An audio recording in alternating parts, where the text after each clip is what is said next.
Watching movies in 2025 was like being next to Jim Carrey's butthole. I'd like to ask you a few questions. That is to say, this year has been an abomination of cinema. Quite possibly the most abysmal year Hollywood has faced yet. I mean, hell, normally I do quarterly positive reviews on the main channel, but I think I only gave one movie a good review this year, and after a rewatch, I actually regret it. Sorry, Fantastic Four, you were mid indeed. Not that I only saw bad movies. There were some good ones sprinkled about, like Weapons or Frankenstein. I just never got around to reviewing them. Both are bangers, for sure. But from Snow White to Tron Ares, there was no shortage of trash. And let's not forget the biggest stinker of them all with him, probably the dumbest movie that's come out in recent memory. God forbid you ever run into one of the bros who actually liked that one. If you do, just give them one of these. You fucking nerd! And cinema wasn't the only thing dripping with excrement. Television fared no better, with the worst television show of all time debuting late in the year, to really top off the garbage patch. Yes, Kim Kardashian's All's Fair is far and away worse than even She-Hulk was. Now, this video isn't just a compilation of work you've already seen. If you're a regular of the channel, I've thrown in plenty of new stuff here for your viewing pleasure, and they'll be labeled in the description as new. You'll see that not only did I finish reviewing All's Fair for this video, but I also reviewed the missing link of 2025, War of the Worlds. I can't believe I never got around to that one, but it's here for you to watch me piss on. And let's not forget Hurry Up Tomorrow, the shittiest movie you never heard of, brought to you by the musical retard The Weeknd, who not only can't write a song by himself, he can't write a movie worth a damn either, let alone act in one. Let's go through the top 5 worst movies of 2025, including a bonus one that was from late December of the previous year, just missing the mark, but became popular around 2025 award season, and was so fucking bad I absolutely had to include it in this compilation. Yes, we're talking about Emilia Perez. To hell with this intro, let's just dive in, shall we? Let's start off with a bang. Snow White! Snow White. Well, it happened. Disney finally took its dump, releasing this thing into the wild for all 8 people who were excited about it. And it turns out it's just as bad as everyone was expecting. In Disney's own words, this isn't so much an adaptation of a classic movie as it is a reimagining. But it's like if Pirates of the Caribbean reimagined Jack as Captain Crack Sparrow. It's a complete and utter disgrace to the screen, not only for what it's done to the original story, but also just as a stain on cinema in general. If anyone's wondering why no one goes to the movies anymore, crap like Snow White is a great example why. So needless to say, I've been waiting for this. It's my moment to shine.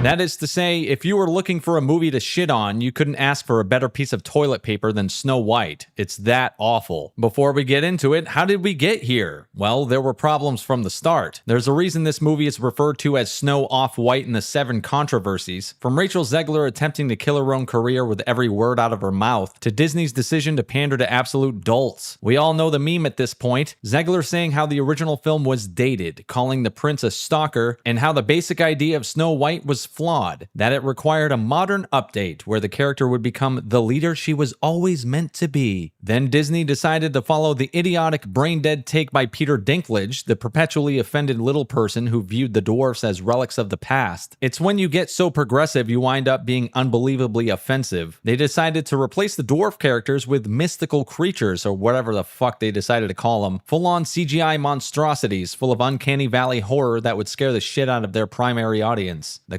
controversies rolled on, from on-set issues between the 2 lead actresses to delay upon delay. And man, did those modern updates hit hard. Indeed, Rachel Zegler's version of Snow White is a full-on girl boss narrative that you've seen time and again from Disney at this point. It's the same old song and dance that people have become exhausted by. Speaking of music, the updates include eliminating a number of classic songs from the catalog and replacing them with some new bullshit. This sounds like AC/DC updating their lyrics in the most stunningly brave way possible. Machine, he kept his anus clean. He had the best damn beatings that I've ever seen. And Zegler wasn't wrong about what they've done to the prince. Even after delays and reshoots, the script must not have changed very much, because he's not a prince at all in this. Instead, they've turned him into a thieving vagabond. Yes, they changed the charming prince who would be Snow White's true love into a literal thief and generally untrustworthy piece of shit. Meanwhile, Snow White herself hasn't just undergone a skin tone change, which isn't a problem necessarily, except the fact her origins were that her skin was as white as snow, but now she's named Snow White because she was born during during a winter storm, but she's also gone from damsel to boss bitch in 0 seconds flat. The original Snow White film was about vanity and innocence, while this one is the same old tired trope you've seen time and again over the last 10 years. Girl without flaws is perfect. She just needs to realize she's perfect and claim her throne. It's fucking ridiculous, because if you're going to change a character, at least give her a hero's journey, but nothing like that can be found here. None of this should be a surprise to us, of course, because Zegler and Disney have been pretty consistent in telling us this is exactly what they were up to. What's really surprising, though, is it's probably somehow worse than they were saying it would be. Speaking of Zegler, from an acting standpoint, she and Gal Gadot are absolutely terrible in this movie. And yes, that's how you really pronounce her name. But yeah, my name is Gal Gadot. It's not shocking that Gadot is so bad. I mean, we're talking about the person who provided one of the greatest lines of cringe in history here. Hello, no.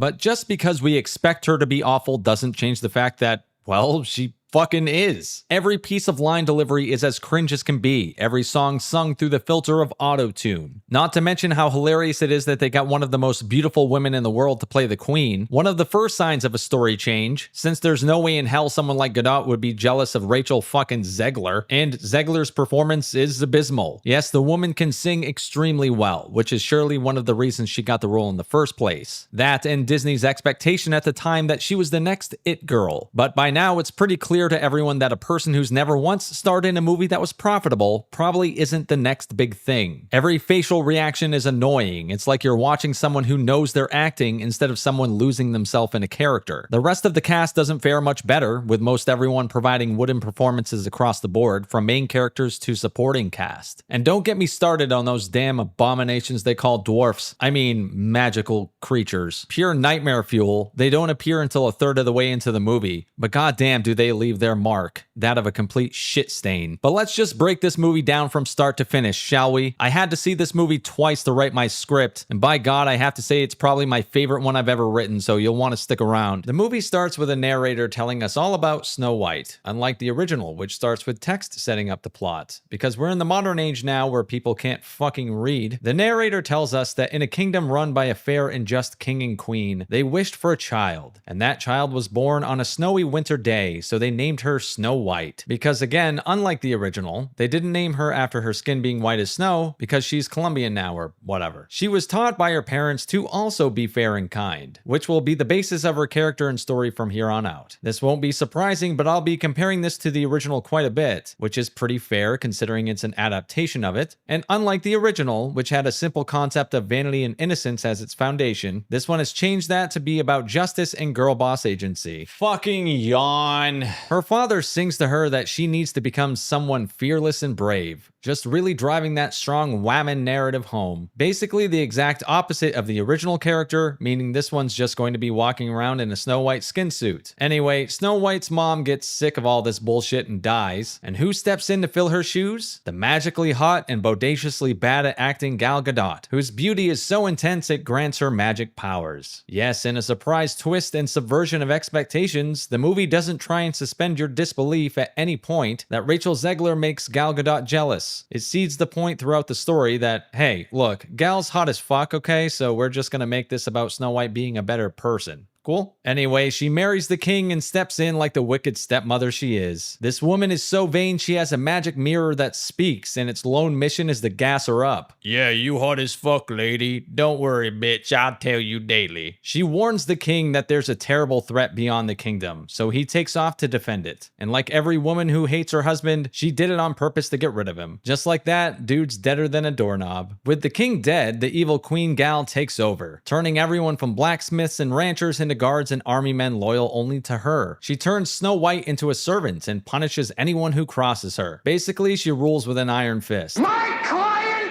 should go right to fucking jail! The narrator says in time, people forget there ever was a princess named Snow White, if you exclude the fact that every person in the movie from here on out fucking remembers her as the Princess Snow White, but okay, just okay. What would you say if I told you I was mentally retarded? We're finally caught up to present day now, where Snow White catches the prince, the not prince, stealing food. Yes, the prince from the original film has been reduced to a thieving vagabond. Hey, yo, what the fuck? She tells him to put the food back, but he says the queen is a cunt, so he thinks the fuck not. Snow White says the princess wouldn't mind, and the not prince says, well, she hasn't been seen in years. Yep, there he goes, remembering who Snow White is. It's shit.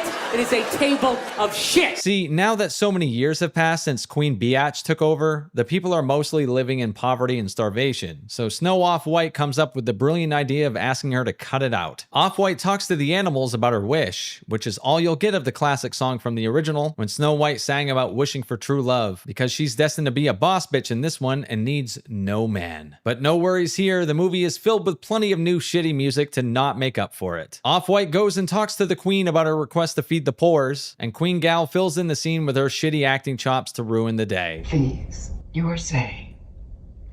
You know, I really don't remember you being this opinionated. Off-White pleads with the queen that even the smallest of things can make people happy. Wonder Woman grabs Off-White's necklace, the one her father left her with, and reads it. Fair, brave, and true, telling her how useless those words are. Then Wonder Woman's loyal huntsman brings in the Not Prince. Caught in the act of thieving and ready to chop his wanker off. He's loyal to the one true king, so she's about to throw the book at him. She's going to actually have him in his skivvies, bootless and pantsless, strapped to the gates waiting to die. Snow White protests, but the queen tells her to fuck right off. And there's no better image for why they need to change the story away from the queen's jealousy over Snow White's beauty than this image right here. Another musical number kicks in to ignore, this time the replacement version of Waiting on a Wish, where Off-White doesn't sing about waiting for true love, but waiting to become her father's daughter, the strong woman she's destined to be.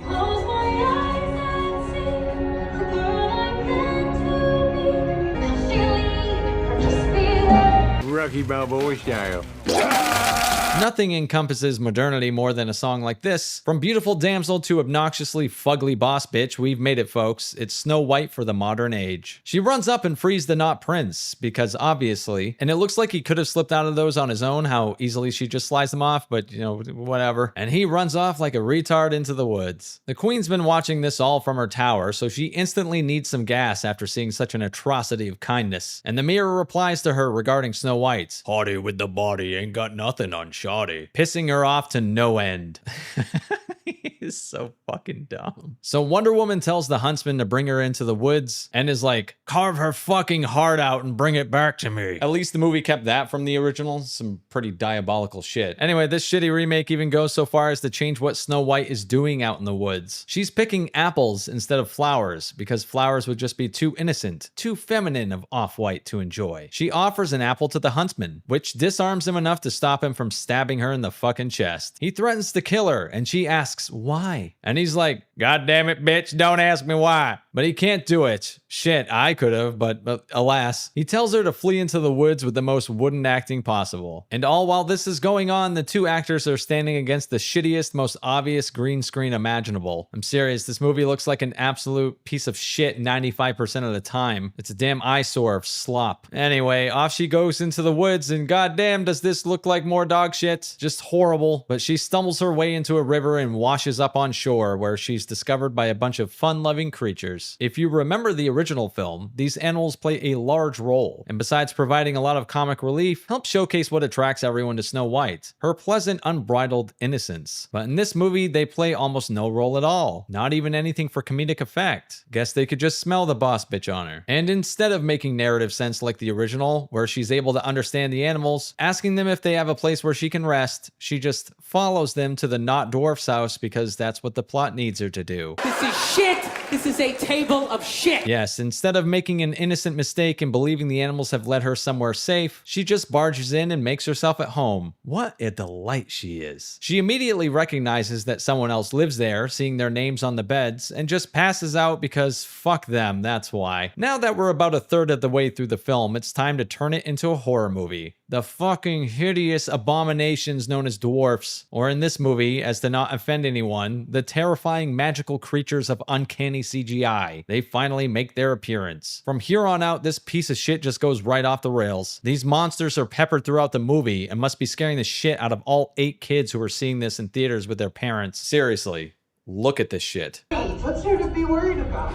What the fuck? These creepy little fuckers arrive home ready for bed and sure as shit catch Snow White's lazy ass passed out drunk. Uncanny emoji number 6 gets stuck in the room with her and lifts off the blanket and they frighten each other. This Dobby looking motherfucker is supposed to be dopey, but instead he's just terrifying. The little freaks barge in to stop the beating they think she's gonna give Dopey and they're like, oh, you're a human. In the original film, they were simply little people. They referred to each other as men and her as a girl because that's what they were. But not to offend anyone, they're now weird little magical creatures, so they refer to her as a human. Thank goodness for more modern updates. Now I can sit back and be thankful that a real live little person didn't get an acting job. She goes to leave, but they demand to know her name, so she tells them, Snow Off-White. And here we go with all of them not having a clue who she is. Snow White, princess? Oh wait, just like every person in this fucking movie, they know exactly who she is. In fact, they know who she is so much they demand she stay with them and let them help her. To drive home the changes from the original even further, the 7 Space Jam Monstars tell her that they're over 250 years old because this forest is a magical place. All this just to avoid hiring little people. God damn, does Disney hate real dwarfs. And they introduce themselves. Shitty, stinky, caca-doo-doo, poo-poo, Dobby, and Piss. A thunderstorm convinces her to take them up on their offer of staying, and then we switch over to the Queen and see what the evil hottie's up to. Why, she's being as vain as ever, asking the mirror who's the fairest of them all, and he answers, I'd say you, bitch, but that's all cap. Midget simps rage while Snow White naps. The Queen realizes she's been had, and the box supposedly filled with Off-White's heart is actually holding just an apple. So she punishes the huntsman for his disobedience.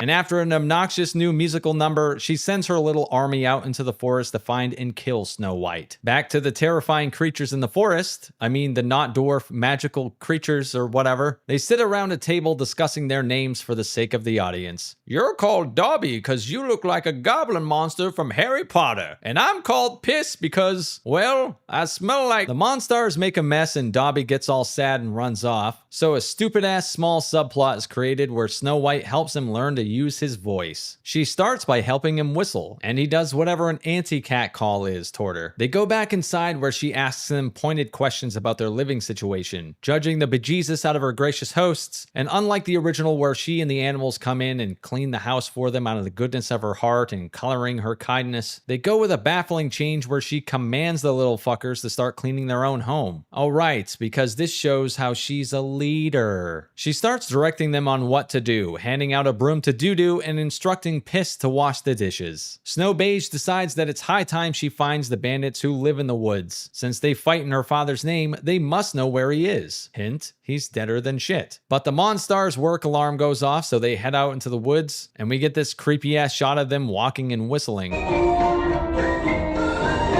followed by this creepy ass shot of Dobby. Snow White, being a complete dumbass, just kind of stumbles around in the forest for a little while until she leans against a tree where the Not Prince just so happens to be standing. They see the Queen's guards run by, also what a coincidence, and they start talking about where the king is. In the dialogue exchange, Snow Off-White's line delivery could challenge Arnold Schwarzenegger's for how wooden it is. You have no idea where he is. And then they break the fourth wall by mocking the fact this dude isn't a prince in this version. Must have mistaken me for a knight in shining armor. I don't think anyone's making that mistake. Ah, fuck you!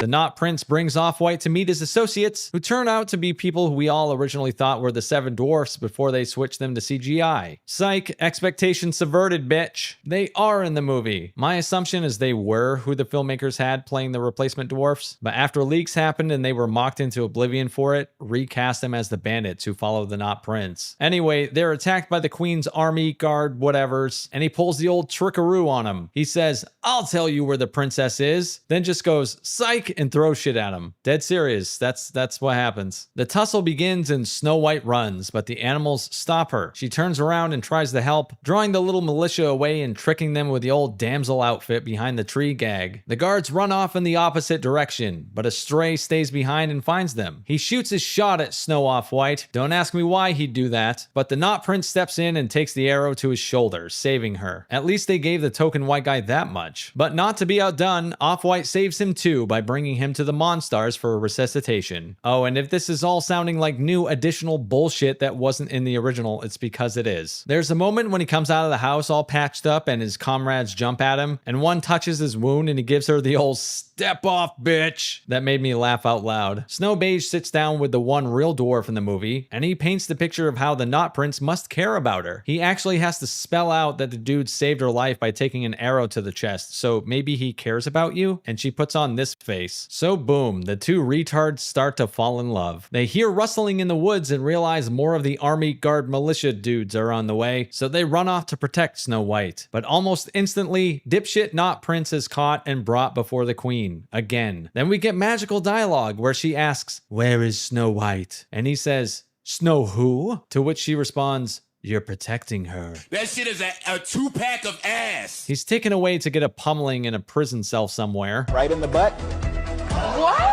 And the queen goes off to concoct her plan, turn herself into an ugly biddy and create a poison apple that'll put Snow Beige down for good. Back to Snow White and the 7 little goblins, she's decided to go looking for her father, which makes Doodoo, Piss, and the others really sad. Before she can leave though, the queen arrives disguised as a Snapchat filter. And unlike the original where she's innocent and naive enough to take the apple, here she's just retarded, so she snatches it right up. She believes the old bitch knows the Not Prince and that he's been captured, which, you know, to be fair, he has. And the walking Snapchat filter gives her an apple for sustenance on the walk back to the castle. Lol. Sure as hell, after she bites into it, the queen starts ragging on her for being a dumbass and falling for it. And Snow Off White drops dead. Now the movie goes completely off the fucking path, let alone off the rails. Where the original has about 5 minutes left before the ending, but no, we have another 20 because the movie needs Snow Beige to finish her girl boss arc. In the 1937 classic, Snow White was encased in glass and gold where the dwarfs watched over her. Here, the little shitty goblins just lay her on a rock and gawk at her. The Not Prince, meanwhile, has figured out a way to get out of his chains, while giving a speech that meeting Snow White, girl boss galore, has shown him what courage and spirit truly is. Rocky Balboa style. And what do they do to figure out the chain situation? Why, just yank on the bitch until it breaks. What fucking genius wrote this stupid shit? He steals a horse, I guess, and rides it back to the 7 Controversies house, and finds Snow White laying on a stone slab like a sack of meat. He leans down and kisses her chin. Lol again. And the stuck-up bitch had love in her after all, cause true love's kiss has brought her back to life. I'm genuinely shocked they kept this in the movie. Zegler even said maybe her co-star would be cut from the movie, remember? It's Hollywood, baby. It's Hollywood, baby. It's Hollywood, baby. Snow Beige's underbite tells him that she knows her father is dead, but she needs to be a strong, independent woman and go reclaim the throne that's rightfully hers. Oh, and Dobby, the scary goblin, finally speaks and says, "Let the queen try and stop us," and continues to be a horrifying little monster of CGI. They make their way back to the castle, and Zegler stands there looking like Little Red Riding Hood for some fucking reason, while the Monstars take the path underneath. Snow White's confronted right away at the front gates by the queen's guards, and for whatever reason, the queen isn't surprised at all that Snow Beige is still alive. Queen Wonder Woman asks the townfolk who they'd rather have, a delicate little pussy like Snow Beige or a beautiful queen like her. I want to be a gynecologist. If that's so, then I want good reasons why. You are the reason why, Miss Marquez. And even though Queen G is the correct answer, the townfolk pick Snow White because the script needs them to. Queen G hands Zegler a blade and tells her to take the throne if that's what she wants. But she can't do it because, you know, she's a pussy, so the queen tells the guards to kill her. Unfortunately for us, that doesn't happen because Snow White uses the power of words to get them on her side. Just like how everyone remembers who she is, she remembers all the hyper-diverse guardsmen's names. And that's good enough to be a traitor to the queen. The queen goes to stab Snow White in the chest and put us all out of our misery, but it's shot out of her hand by the one real-life little person in the movie. And the Monstar not dwarfs are there, but don't do fucking anything at all. They just stand there like, "Yeah, bitch, we're still in the movie." The queen runs to the mirror and asks who the fairest is for the last time. And it says, "Your heart, no doubt. That ass is fire, but your ugly stepdaughter is the girl boss desired." She smashes the mirror in rage, but she must have gotten snapped out of existence by Thanos or something because she turns into dust and disappears for whatever fucking reason. And it looks like absolute shit where I legit laughed out loud. Everyone bows to their now queen, Snow Beige, and then they all celebrate in a massive diversity dance that's the most cringe shit you've ever seen, like it's a commercial for some new medicine that side effects are diarrhea and a heart attack. And that's it, that's the fucking movie. From a modernized retelling of a classic tale with piss poor acting and CGI abominations, this movie deserves absolutely everything coming to it, which isn't much in the way of box office, according to reports. The movie was made on a budget of nearly $300 million before marketing and distribution come into play, and opening around the same as The Marvels, which was the lowest grossing movie for the MCU ever, isn't going to cut it. After watching it twice, yes, I had to watch this thing twice to do this review, and some relief by watching the original, I can confidently say this movie deserved every ounce of hate that came its way before its release, because it's just as bad as everyone predicted. It's an absolute disaster, a monstrosity, an atrocious piece of shit that deserves nothing but disdain. Like I mentioned at the beginning of the video, this piece of trash received a B+ cinema score along with the horrendous reviews. Now, some might think that a B+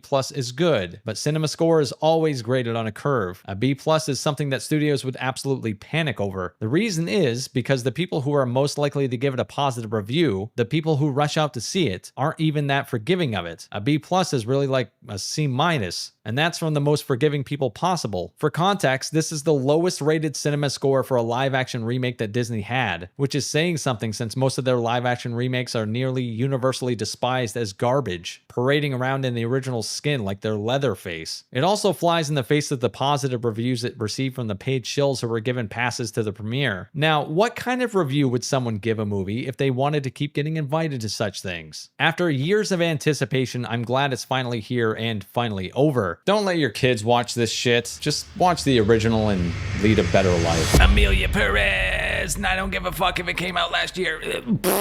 Determined to piss off every minority it thinks it's representing, Emilia Perez is the thickest piece of trash ever nominated for an Academy Award, a fact that's Razzie-worthy in and of itself. What basically amounts to an offensive version of Mrs. Doubtfire masquerading as a morality tale, it's a preachy, backwards-thinking, regressive bucket of piss on a level heretofore unheard of until now. It's not just an insult to people in every corner of the world, Emilia Perez is an insult to filmmaking, period. And how is it regressive, you ask? Well, it presents all of Mexico like a cesspool and sets the trans movement back like it's Jerry Springer. I'll beat you like a woman and beat you like a man.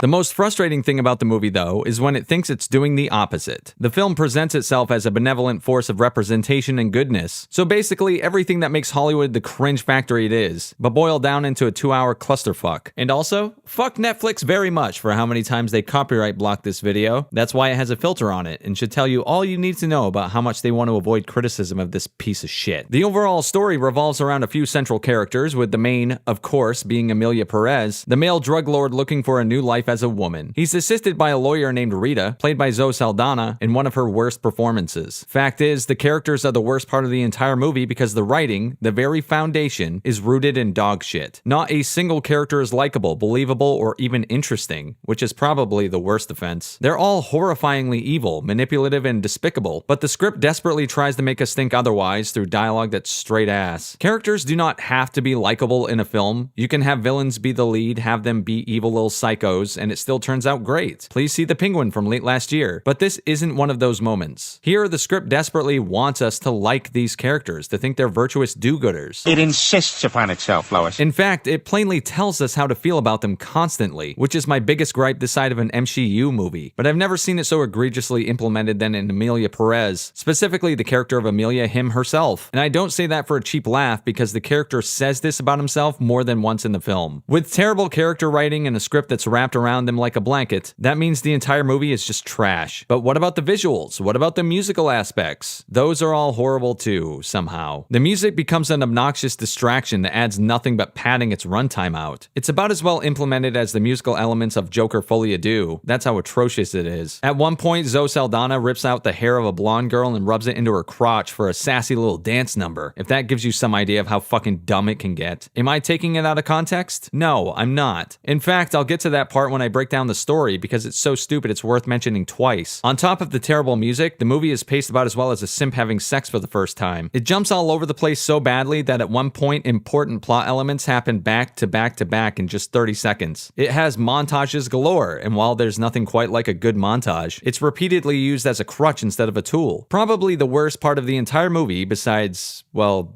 everything else, is how preachy it is. It's everything I've made fun of Hollywood for doing over the last several years, but instead of a company like Disney injecting blatant DEI bullshit, we now have to deal with the Academy Awards nominating the most politically progressive, on-the-nose movie ever concocted for the same number of trophies as fucking Lord of the Rings: The Return of the King. Let that sink in. It's that awkward moment when something tries so hard to be the thing that it becomes the opposite. It literally implodes. It tries to be so progressive that it becomes decidedly regressive. The way it depicts Mexico, its culture, its people, the way it represents minorities, trans people. And by the way, YouTube is so aggressive in blocking that word, I can't say it very much in this video, which means I'd have to leave out a lot of context. So from now on, every time I have to say it, I'm just going to play the Transformer sound. The outside controversies have been hilarious to watch, with the director having to defend himself against basically all of Mexico after he pissed off the entire country with this trash for cultural misrepresentation. If I were to give a speech, I'd like to thank my video editor for suggesting I reviewed this movie. Yes, it's his fault I'm doing this. We talked about it on our weekly podcast B-Sup. I've heard rumblings about its quality, but I never watched a single video on this. I just finally took his word for it that I needed to see it. And Jesus Christ, am I kind of glad and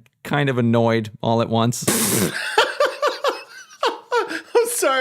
I'm sorry. But hey, enough with the sugarcoating. How about I break down this garbage by just going through the movie beat by beat? We start off with terrible music generated by a computer, zooming in on a bunch of white guys dressed as Mexicans, singing about buying refrigerators and stoves. I'm not kidding. Rita, the lawyer main character, thinks her client is responsible for his wife's death, but she has to protect him from the prosecution. He murdered his wife, but she has to push for to keep him from prison. She practices her speech in the streets with everyone participating in a fucking ridiculous dance number. If this sounds loony, it's because it is. Anyway, they win the case after she helps her colleague because he's a fucking moron who forgets his lines and she isn't. Then she gets a call to meet at a newsstand by the voice of the guy from Madam Web. Hello, why don't you meet at the newsstand, please? Gracias. In the next dance number, where she complains about having to do the job she wanted, she bitches and moans about the difficulties of being a woman and being black all at once, while maintaining one of the most privileged positions in all of society. So we're off to a really great start. Then she gets kidnapped in the most calm and casual manner of all time, where I actually burst out laughing. Senora slowly lowers bag overhead. By the way, the only people who are actually Mexican in the movie so far are the bad guys. Yeah, but anyway. She meets the drug cartel dude and she exposition dumps his backstory for us because we don't have time for show don't tell. Then he explains if she accepts the mission, she'll get paid lots of money. And he tells her this in a rhythmic pattern that's supposed to be a song number, but ends up so fucking annoying you want to murder yourself. The dude is played by a trans woman, who's now playing a man who will become a trans woman. And don't think about that too long or you'll stutter and just glitch out. He's transitioning as we speak, and he wants her to find a new place to live so he can reset his or her life. So the lead character, played by Zoe Saldana, has 2 strikes against her. This is just horrible writing, so let me explain. The beginning of the movie shows her upset that she has to defend her client, who she knows is a murderer. So the movie's trying to make us feel like she has a moral compass, or telling us anyway. Then after winning the case, which she's upset about, she immediately agrees to help another murdering sociopath. She wasn't forced to do it. She wasn't held at gunpoint. She is quite literally given a choice, and she agrees because she wants the money. Fucking movie's such a piece of shit. This is a case of a script telling us how to feel about a character while showing you they're the exact opposite. Her actions don't match the words. She's a morally bankrupt piece of shit because no one forced her to be a defense attorney for cartel members and murderers. No one forced her to help a psychopathic killer get a sex change and relocate. She wanted these things, and then has dipshit brain and complains about it like she didn't have a choice. Literally fuck this character. As the movie progresses, it only gets worse. Anyway, she flies to Bangkok to set up the dude's sex change operation, and in doing so, we get what is simultaneously the most hilarious and offensive scene in the entire movie. Man to woman. From penis to vagina. No, seriously, who isn't this scene pissing off? This is so fucking funny. I stopped the movie and started clapping. I couldn't imagine a person watching this and not giving it the old, oh my god. What the fuck is going on? What even the fuck is this? The song goes on, and at some point you'll ask yourself, is this a psych ward or... The song goes on to detail all the plasties you have while chanting man to woman, woman to man, over and over and over and over and over and over. Psycho Dude apparently sends a tail to track what she's doing while she's doing it. So why didn't he just send his regulars instead of paying her a shit ton of money? I thought no one was supposed to know about this mission. Go fuck yourself, movie. Anyway, she talks to another doctor who says the dude shouldn't get a sex change operation. And they...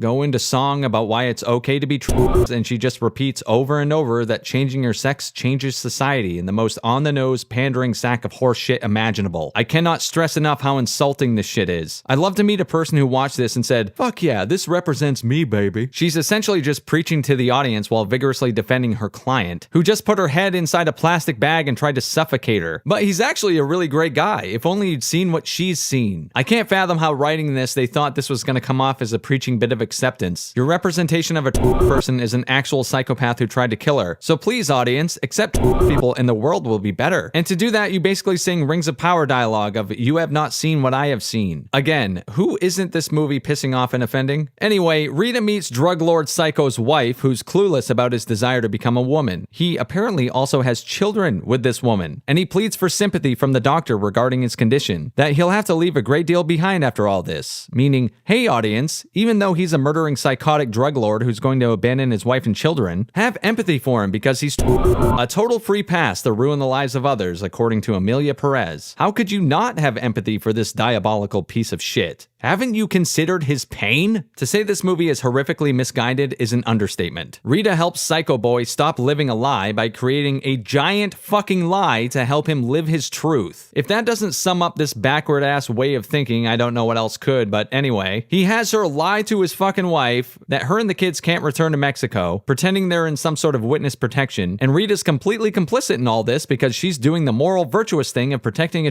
person. That's the morality of this piece of shit movie. As if that identity trumps all things, all of his responsibilities, all of his obligations to the people who depend on him. It's more important than being a parent, a partner. It's a moral imperative to let this man live his truth by fabricating enormous fucking lies. He's apparently brave by being a complete fucking coward, hiding all of this from his wife and kids. I cannot stress enough how much this movie sucks ass. By dropping the kids off in Switzerland, she's finished her mission and she's now rich, so she starts crying out of happiness. Yes, the wife now thinks he's dead, which couldn't be a more cruel or cowardly thing you could do, but, you know, feel empathy please, audience. Psycho wakes up looking like Darkman, and we get him practicing his lady voice saying, Senora Emilia Perez. Then we jump 4 years in the future, where Rita re-meets Psychopath. Yes, she meets this woman randomly at a dinner, and she fears that Psycho Boy is out to kill her and get rid of the last living witness. Turns out Emilia does want her kids back. Now that Psycho's completely traumatized them for life, this fucking dipshit horrible person, it's at this point it jumps back to Switzerland, and I can't believe how choppy this movie is editing-wise. It really jumps all over the place. The pacing is comparable to a bucket of piss. So Rita continues to lie to Psycho's widow about where she'll be staying in Mexico. Apparently, he's going to pull a Mrs. Doubtfire with them. I also love how wherever they are in Switzerland, it's just fog. So Mrs. Doubtfire sees the kids and starts kissing them, which isn't fucking creepy or weird at all. Selena Gomez is freaked out as Mrs. Doubtfire starts gaslighting them all immediately because she's such a good person. She actually has to be told to stop kissing the children, not recognizing how fucking odd, creepy, and disgusting it comes off. Selena Gomez recognizes the place as the prison it is, at least, so one character isn't full and starts pulling a Natalie Portman in Black Swan and humps the pillows for some stupid ass reason and breaks into a full-on dance number. Now, I'm not big into musicals, but this is the worst one I've ever seen. Turns out Selena Gomez only came back to Mexico because she's in love with some dude named Gustavo, setting up a kinky little love triangle. Oh boy. Rita is mixing it up with Mrs. Doubtfire at brunch, having no qualms, just laughing and giggling along with a fucking murdering psychopath drug lord because this movie's so enlightened. Someone drops off a flyer with a missing person on it, and Rita brings up Mrs. Doubtfire's past, for once. And the movie just dismisses it all because, hey, Emilia Perez isn't that person anymore. And she regrets it too. So it's totally fine. Yeah, I've murdered tons of people, but like, can't we move on? Why are we dwelling on this? At your convenience, you piece of shit movie. She looks at the picture with regret and then forgets all about it. Mrs. Doubtfire's secret son then tells her, shockingly, that she smells like his dad because he fucking is his dad. He smells like cigars and guacamole, he sings in a shitty little number. Offending both people and Mexicans in one fell swoop. The missing person from the flyer piques the interest of Mrs. Doubtfire. He uses her shitty person connections as a former drug lord to find the body and smooth the pain of the missing son's mother. So we're supposed to, as viewers, care that this murderer is turning over a new leaf, which would be an interesting story in the right hands. But here it's this forced, unearned morality flip that isn't only missing justification, it's fucking boring. Not only do we not care because this person is a horror of a human being, but why should we care? Mrs. Doubtfire is on a new virtuous mission, which means Rita is on a new mission, because she has no agency whatsoever and is just a vessel for this psycho character to do whatever they want. Rita's new mission is to seek out sicarios who are ready to do good, whatever the fuck that's supposed to mean. I guess it means more bad editing and pacing, because we get a montage of people just spilling their guts to a lawyer, explaining how they massacred people across Mexico. I mean, okay, that's believable. Not only has Emilia become who she was always meant to be, by God, it's made her a better person. Now she's opened an agency to help people find their missing family members. What a fucking goddess, am I right? Except she's still lying to her family, so I guess her identity crisis not averted. But fuck it, that would get in the way of this tremendous, virtuous, beautiful story of identity, now wouldn't it? Imagine if this story wasn't told like dog shit. Maybe a trans identity story would be interesting. But no, we get Emilia fucking Perez instead. We get yet another sing-along of people breaking the fourth wall and creepily staring right into the camera as they sing wide-eyed about their missing loved ones. It's so ridiculous I had to pause the movie. I was laughing so goddamn hard. Just have a look at how absurd this is.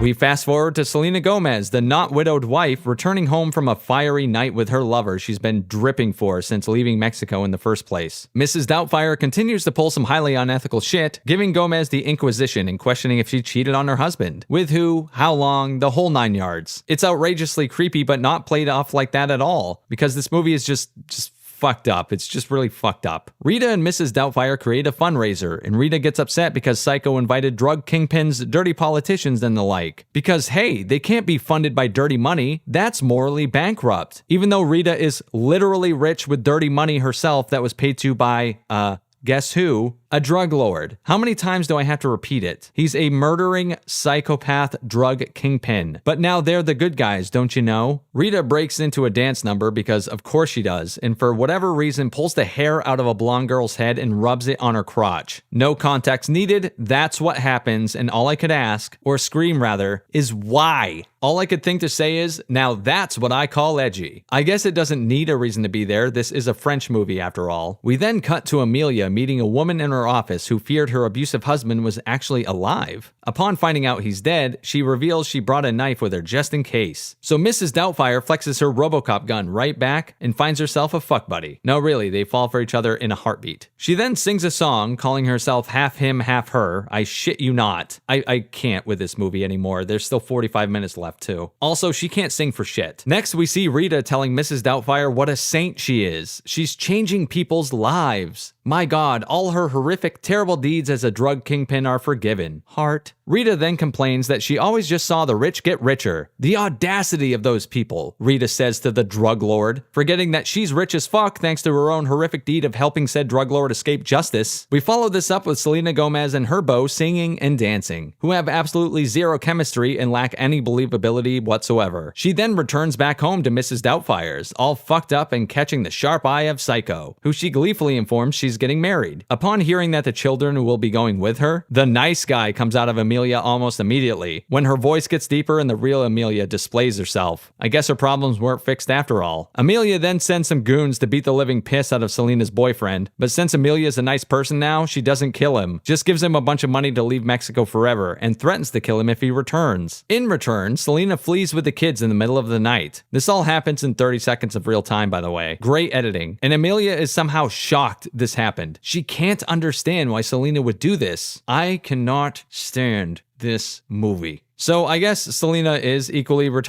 and she's shocked that her funds have been cut off. I'm not kidding. Rita then meets Mrs. Doubtfire's lover, who claims that Doubtfire has been like a teenager since she met her. Effusive, but leaves out her unabashed toxic traits. Like when she threatened to beat the shit out of a woman. I'll beat you like a woman and beat you like a man.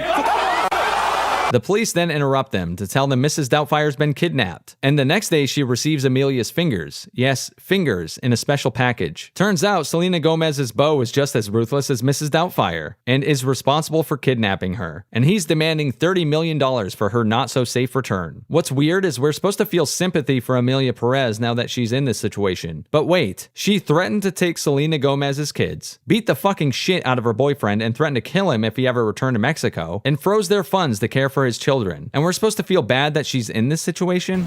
Right. Rita gets a bunch of goons with guns and goes to meet Selena and her beau, ready to risk it all for this helpless, thoughtful, wonderful, murderous piece of shit drug lord we're supposed to care about. A shootout ensues and Mrs. Doubtfire finally reveals the truth to Selena Gomez. That ain't no woman. It's a man.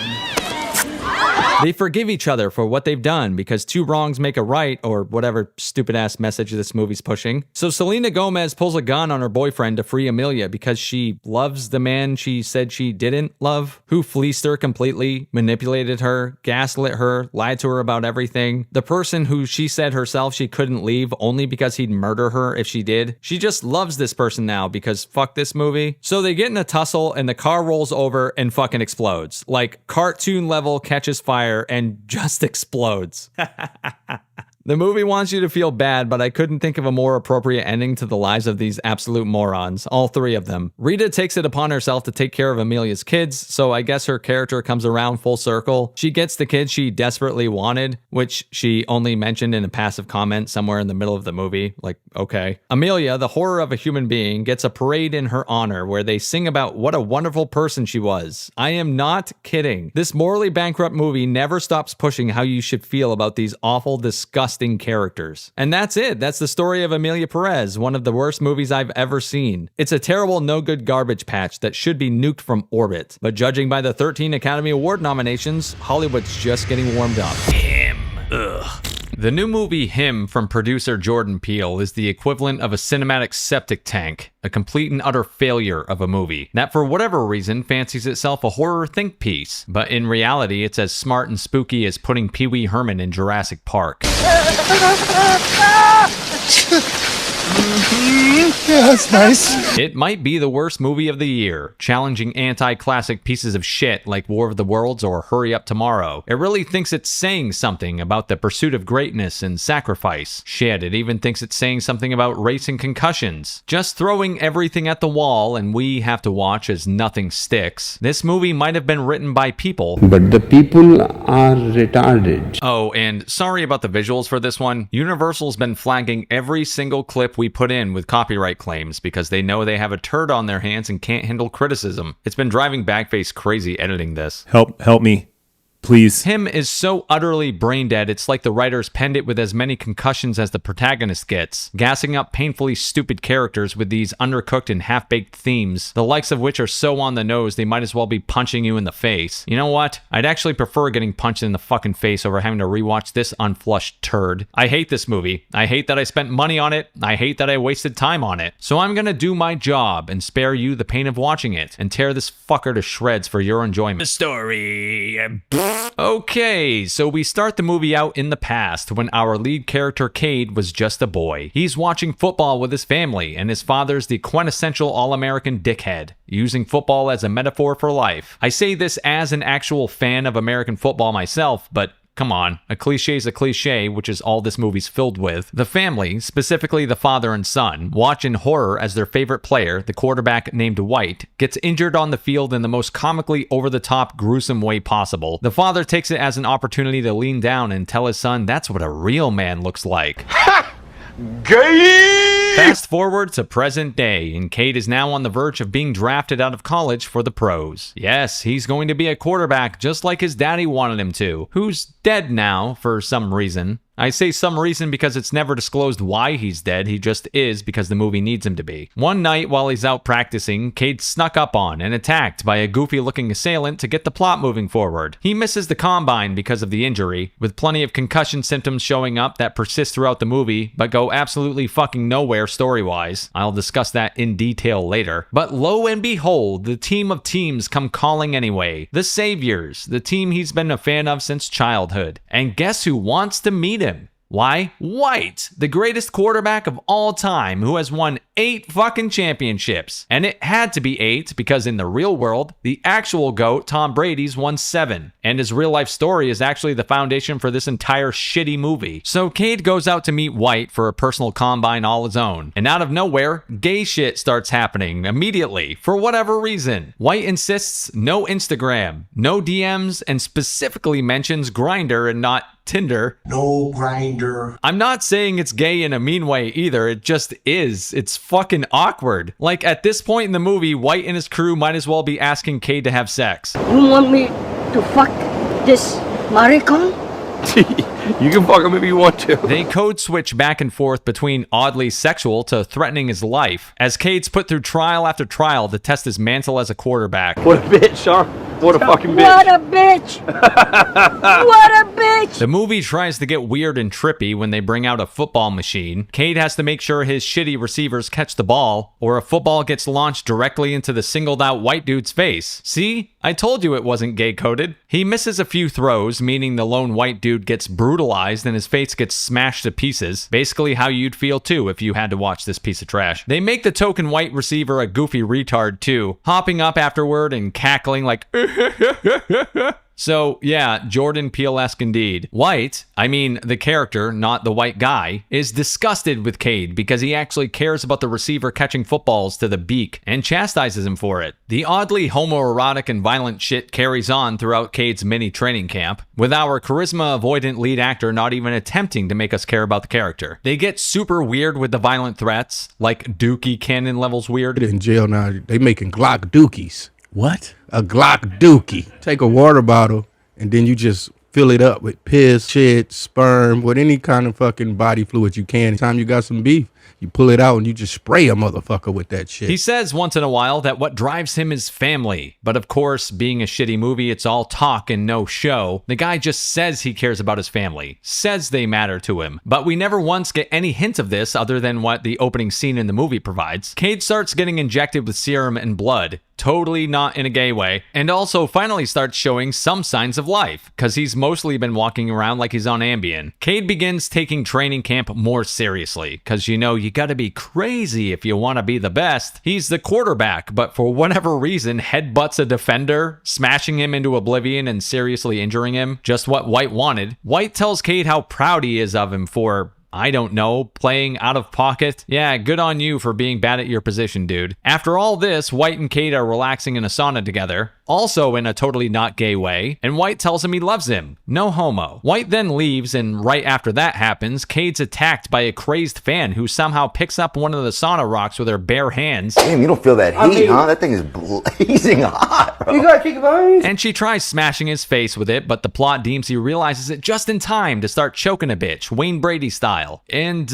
White comes in, licks her fucking face for some reason, then apparently kills her. The following day, Cade and White are hanging out again, discussing what happened, and White puts a gun in his mouth like a dick, totally not in a gay way, and then points it at Cade, who has basically no reaction at all. Jesus Christ, does this guy have any emotion? Is it the actor, or was the character written like this? We will discuss. White then brings Cade out to a shooting range to, I don't even know, shoot shit for funsies, I guess? They bring out what's clearly a dead body, and Cade's just totally cool with all this because the movie's fucking stupid, and they start blasting it with rifles. White makes a weird bet with Cade that if he misses the next shot, he gets to take his youth, but if he hits it, he'll give him all the riches in the world, to which Cade suggests, nah, I earn my shit, and nails the shot, spraying blood everywhere. Totally normal, nothing to see here, just shooting bodies. The movie's ebb and flow through retardation starts to finally culminate when Cade sheds some snot rockets at a press conference when discussing his father. Because once again, family is what matters most to him. So he says, over and over throughout the movie, just to drive the point home. Then he's on a bench press in a tuxedo for whatever fucking reason, when he's told he gets to meet the owner of the Saviors by White's Botox-infused wife, and is brought out to an Eyes Wide Shut party where he drinks some wine with the white people who own the team. I specified that they're white because the movie does so about as often as Cade mentions family. Some choppy kaleidoscope-style bullshit editing shows us White's Botox wife sacrifice something with a knife. Fucking whatever, let's just get this over with. Cade wakes up to more infusions of White's blood, set up by White's white boy medical slave that's been pumping him full of this shit throughout the movie. Cade then rips it out of his arm and walks into the next room where he finds White, who tells him that he's supposed to be the next GOAT. And this blood has been passed down from white quarterback to white quarterback until it finally got to him. It's how he became the GOAT. He didn't earn it, and his name is even White. Get it? Get it? Ah, fuck you! He tells Cade he had to be great just to be considered good because of his skin color, to which Cade says, "This some white people shit." Then they fight each other until Cade kills White, and then he walks outside to all the owners of the Saviors waiting for him in animal masks because symbolism or something. They want him to sign his contract because the movie's fucking ass, and instead Cade proceeds to just kill everyone there because this is supposed to be a satisfying ending like Weapons had, but it's really just dumber than a sack of bricks. Nope, he won't be suffering any legal repercussions for mass murder or anything, totally not. He even says to one guy, "I'm gonna kill your old white ass." Because, you know, race is a necessary component to any Jordan Peele related movie, whether he's a director or producer. I'm sure it'd go over really well if the races were reversed and he said black ass. Anyway, Cade gleefully kicks the old white dude's head across the field and the movie fucking ends.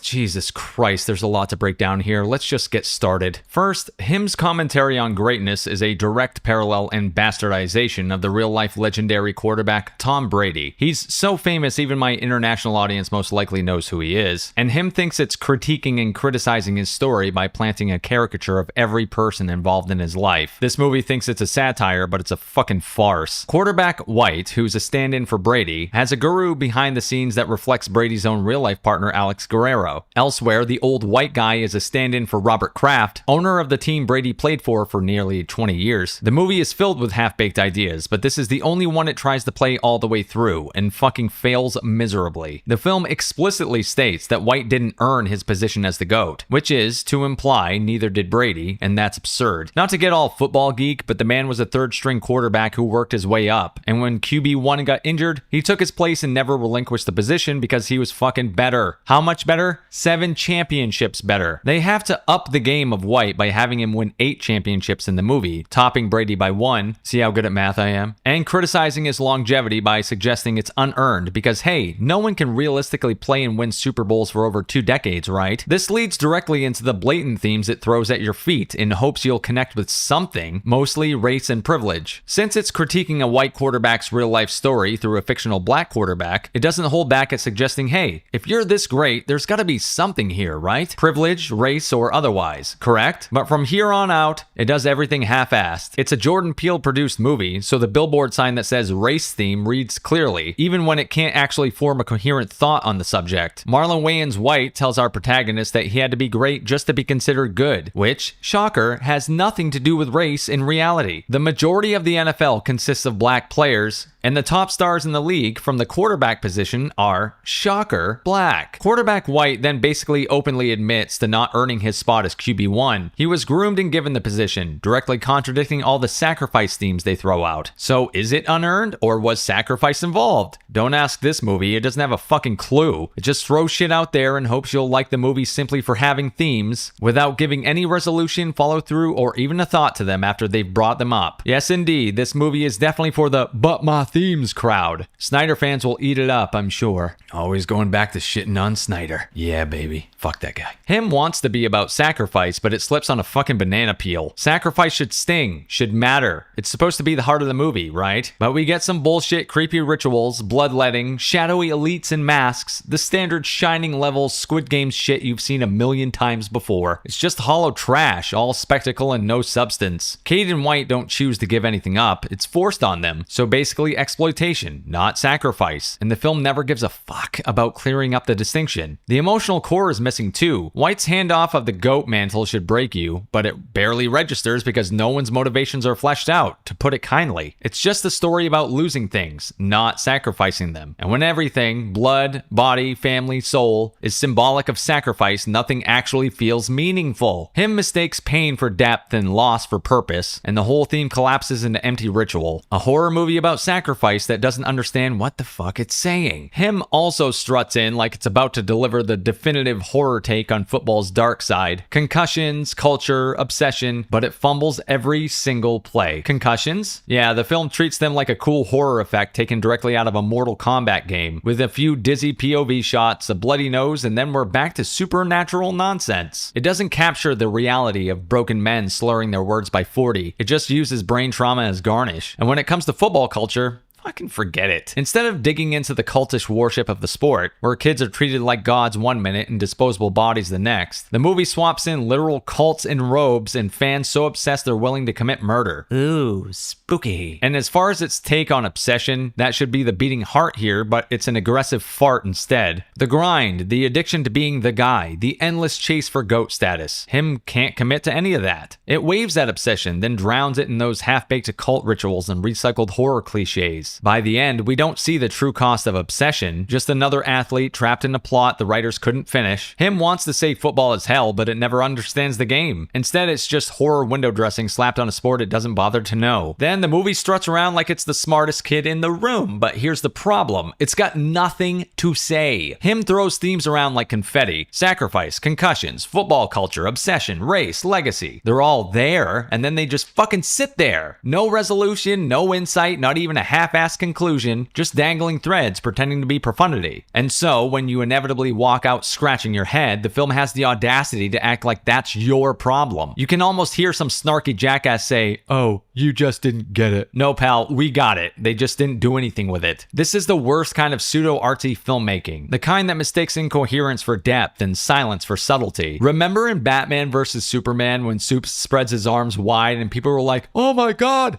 he's like Jesus. See, dude? Themes." It's basically an entire movie just like that. If you don't worship its empty gestures, you're branded as someone who doesn't understand. No, we understand perfectly. We understand how fucking dumb it all is. Him fumbles every theme it touches and then tries to blame the audience for dropping the ball. Other than themes, everything else about this movie sucks too. What a surprise. From acting to even the editing and pacing. In fact, the editing in Him feels like someone tossed the film footage in a blender and hit puree. Scenes don't transition so much as crash into each other, like a highlight reel assembled by a coked out intern. One moment we're in a locker room, the next we're knee deep in cult cosplay, and the film never gives you a second to process, let alone care. That could work if the pacing had any rhythm, but nope. It's either dragging its feet through endless moody stares by our dead-eyed lead actor, or sprinting headfirst into chaos with zero build-up. It's cinematic whiplash minus any payoff. Instead of momentum, you get a movie tripping over its own shoelaces like the goofy kid in high school everyone picked on. By the end, the only thing you've sacrificed is your patience. Him isn't paced like a thriller. It's paced like a YouTube supercut gone wrong. I've had a few of those. And the editing? Pure amateur hour. Prancing around is artistry. Now let's get to the cast, specifically the lead actor, Tyreek Withers, who has the screen presence of a tattered cardboard box. Completely charisma deficient with non-existent energy. This dude shuffles through the movie like he downed a NyQuil cocktail before every take. No joke, watching him stumble through scenes is like watching a mannequin try to pass a sobriety test. Awkward, lifeless, and completely detached. This dude's in an ambient haze, never once convincing you that he's the chosen him, or even remotely aware of what movie he's in. His facial expressions are a roulette wheel of nonsense. Sometimes he's blank when the script is screaming for terror. Other times he's smirking at moments that are supposed to be horrifying. It's like he picked his reactions by throwing darts at a corkboard labeled faces. There's no consistency, no emotional through line, just a parade of mismatched expressions that sabotage every scene. Instead of anchoring the film, he drags it down, turning what should have been a commanding performance into 2 hours of Ativan-fueled theater. Speaking of dragging things down, if the lead actor in Him is bad, the supporting cast somehow manages to drag the bar even fucking lower. These are supposed to be his anchors, the veterans, the foils, the ones who prop up the protagonist when he's circling the drain. Well, guess what? We don't get that in this piece of shit because they're dead weight. Each one acting like they wandered in from a different, equally terrible movie. Instead of elevating the story, the entire cast, sans Marlon Wayans, amplifies every awkward beat and every sloppy edit. The whole crew looks like they're contractually obligated to be there, slogging through dialogue with the passion of a convenience store employee. At least the token white receiver gets to laugh maniacally like an idiot, so there's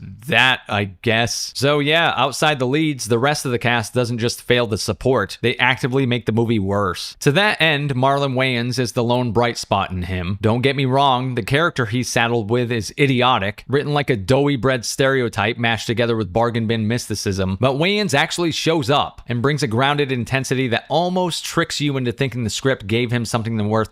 Fucker. God. Can you tell that I really just want to get this fucking thing over with? Working days on this fucking movie sucks. Because this movie sucks. I hate talking about it. I don't want to talk about it anymore. I fucking hate this. But Wayans actually shows up and brings a grounded intensity that almost tricks you into thinking the script gave him something worth playing. Every line he delivers has weight. Every look carries a kind of wary authority. And for a fleeting moment, you wonder what this movie could have been if everyone else matched his effort from the writing to directing. Like I said though, the character itself is garbage. Thinly sketched, inconsistently written, and ultimately pointless. Wayans is like a pro athlete stuck on a junior varsity team, playing his ass off, but the game around him is unwinnable. Credit where it's due though, Marlon Wayans elevates trash material into something almost watchable, even if the movie does everything possible to waste him. Outside of everything, this is supposed to be a horror movie though, right? Well, guess what? The scares fucking suck too. It's like Donnie Darko meets Jordan Peele, with every cliche jump scare put in place that's supposed to shock you or spook you, but you see them coming a mile away. Beside the shitty attempts at that, it also tries to thrill you and creep you out. But again, we've seen this stuff time after time, so it's really nothing you haven't seen, relegating you to just a shoulder shrug every time there's an attempt at weirdness. It tries to unnerve you. Is the guy they're shooting at alive or dead? Is the crazed fan going to kill our hero? Well, unfortunately, you don't see him as a hero because he's so goddamn boring, so there's no tension. And the alive or dead guy is just there for shock value, eliciting a yawn instead of a spook. Fucking whatever, horror movie, you suck at this. Ultimately, it's the quintessential Jordan Peele movie, minus all the hype and his actual direction. They're clearly trying to reach his audience. It looks like a duck, it quacks like a duck, but when you approach it, it's not the real thing. It's the boat Penguin was riding in and Batman Returns. You can understand why he was so upset his production company got a hold of this instead of Weapons that came out earlier this year. Now that was a great horror flick, something to really sink your teeth into. This was clearly a shitty consolation prize for him, and you gotta reap what you sow, I guess, because this thing is nothing but a complete stinker. So yeah, that's him, a bloated, self-important mess of a movie that thinks slapping the words sacrifice, race, and concussions into the script somehow makes it profound, which it fucking doesn't. It just makes it incoherent. The editing is dog shit, the pacing is non-existent, the scares are reheated leftovers, and the acting outside Marlon Wayans ranges from drunk girl chic to DMV clerk levels of energy. The film struts around like it's profound art, but it's really just Jordan Peele's sloppy seconds, a hollow imitation of smarter horror dressed up in cult robes and football pads. It's not scary, it's not smart, and it sure as hell isn't entertaining. And the worst part? It has the audacity to pretend you're the idiot if you don't buy into this nonsense. No, Mr. Peele. We just all think it's terrible. Him isn't a misunderstood masterpiece. It's a cinematic stinker, and the only thing you sacrifice watching is your time, your money, and maybe a few brain cells. So please, I ask you one last time. Don't see it. Don't stream it. Don't even pirate it. Let this one rot. Tron Ares. I've said it about one other movie, and I'll say it about this one. Watching Tron Ares is like sucking a fart out of an ass.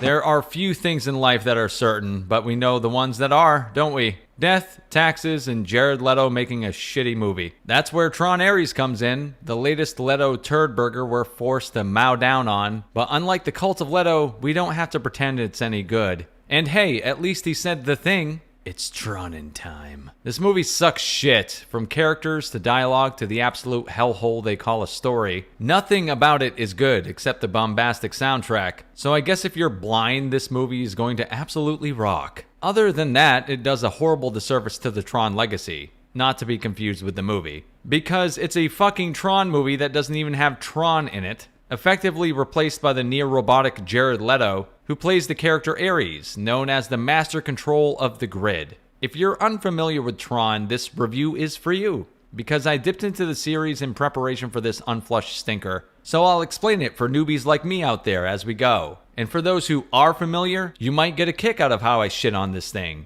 because this movie will absolutely disappoint fans of the series. Yeah, it's your typical Disney slop, where not only is the story nonsensical and so unbelievably stupid it'll actually make you mad, but the movie fulfills all Disney desires by removing the main character from the last film and replacing him with a literal girl boss. Yes, the character of Sam, who was set up to lead his company at the end of Tron Legacy, is not just MIA in this movie. He's fucking replaced by another, more feminine character because of course he is. Characters, retarded. Plot, retarded. This movie made me retarded. Because this isn't a movie, it's vibes, man. As always, the easiest way to dive into this mess is to first break down the plot. We start the movie out with an explanation for why the main character of the last movie is gone. Because this one's made for modern audiences, so that means he, Sam, had to be replaced with a boss bitch. A literal one. Sam was the head of Encom, the company responsible for the creation of Tron. And now he's fucking gone because the plot needs him to be. Replacing him is Eve and her sister. And the sister doesn't matter because we'll learn in a little while that she's deader than shit. Elsewhere, a rival corporation known as Dillinger has entered Encom's space. And it's the modern age, people. They're not just dueling over video games in a virtual world. They're fighting over artificial intelligence supremacy. Yes, this movie boils down to dueling corporations. Super exciting. One uses AI to make things that are mean. This here's a happy little shack where I banged your mom back in '78. Would you just look at that? I can practically hear the bed frame thumping. And one makes things that are friendly or whatever. Do you like bofa? Bofa? Yeah, both of these nuts on your chin. Anyway, Dillinger is the evil company, so we're just going to refer to them as that. And Encom is the nice company. And this movie really is so on the fucking nose that Dillinger makes bad things and Encom makes good things. I wasn't kidding. We know which side they're on because they're both 3D printing AI into the real world. Except Evil Company wants to build badass fighting machines to sell to the military. You know, because they're bad. Get it? And they wear red to let you know they're bad. Get it? Oh, and the Good Company wants to create life, and they make, like, plants and shit. You'll see they're good because they wear light colors because they're nice. Get it? Fucking get it? Another thing Evil Corporation is making is people. Specifically AI badass Ares, who is essentially an indestructible super soldier tailor-made for the military. Jarvis, you there? Fucking A, bro. What can I do for ya? Gauge heads-up display, 4-door preferences from home interface. Yeah, fucking right on, buddy. I'm already on it. I'm a fucking robot, man. What the fuck? The evil genius of Evil Company is trying to sell said AI robot guy to the military. But little do they know, he can only last in the real world for 29 minutes before disappearing like a fart in the wind. How unfortunate. Turns out Evil Corporation needs something called the Permanence Code so that Ares and all their other creations can, stop me if you figured it out, stay permanently in the real world. Also turns out that Nice Corporation has the Permanence Code thanks to Eve, the twin sister who isn't dead, and who calls up her partner at Encom and is like, I fucking found it! And he's like, girl, no way! And she's like, way! While they're talking, evil corporate leader guy uses Ares to hack into Encom's files and see what they're up to. And shocker, he finds out that Eve has the permacode. And this whole scene is just an excuse for Ares to run around inside the grid, which is basically the virtual world, kicking the hell out of CGI bullshit. Anyway, Ares reads Eve's file that he stole and sucks all the character information he needs out of it. He learns all about her history, including her dead-ass sister, who... You got the cancer. And died on a Tuesday. This gives her the big sad, and it'll come in handy later when the film decides to regurgitate an info dump, so we don't actually have to see anything. We're just told a bunch of shit. At this point, knowing Nice Lady has the bullshit permacode, Evil Guy sends Ares back into the real world to capture her, and bring her in so he can get the code. Ares and his right-hand lady will call Evil Chick, fly through the city on their Troncicles and leave seemingly never-ending streaks of light behind them. This light is able to destroy anything, but thankfully not a single fucking car or person runs into it, not once. They chase Eve, who also just happens to be on a motorcycle. What a fucking coincidence. And Ares is hell-bent on capturing her. She crashes her motorcycle, but conveniently lands in a garbage can equivalent to fluffy pillows because fuck this movie. And then realizes that they are programs with a bad bout of shitty acting when she shouts, "You're a program." Unfortunately, just when she's about to get caught by Ares, that pesky 29-minute timer is run out, and he disintegrates into a dusty turd. But not before random villain number 3 shoots a laser at her and sucks her into the grid. How convenient he was at the right place at the right time to do that. So now Nice Lady is in the grid with Ares, and he's having conflicting feelings because the plot needs him to. Turns out Nice Lady is going to die when they extract the code from her brain, And Ares suddenly doesn't want that to happen, even though he was totally fine causing all that chaos, mayhem, and sure seemed like he was willing to kill her just 5 fucking seconds beforehand. So why does he change his mind? Because fuck you, that's why. They're in the grid for all of 5 minutes when he shatters the floor, causing everyone to fall into the water below. Then turns his shit into a fucking jet ski and blasts his way out of there like a plot contrivance out of hell. Once Ares and Nice Lady are back in the real world, they're on that goddamn 29-minute timer again. This becomes increasingly more retarded the longer the movie goes on, but I'll explain more as we go. And they cut a deal that since he helped her escape, she'll get the bullshit permanence code so he can be, well, you know, permanent. They make their way to her office, which is located in the middle of the city. And anyone who's lived near a major city knows goddamn well you can't just drive into the middle of a city and scale a skyscraper in under 29 minutes. But fuck me and fuck this movie, so whatever. They use this time to get to know each other and joke around a little bit. Because they're buddies now all of a sudden because the plot fucking needs them to be. Hey Siri. Wait. How do you say a seal pushed me yesterday in French? In French, a seal pushed me yesterday is Un phoque m'a poussé hier.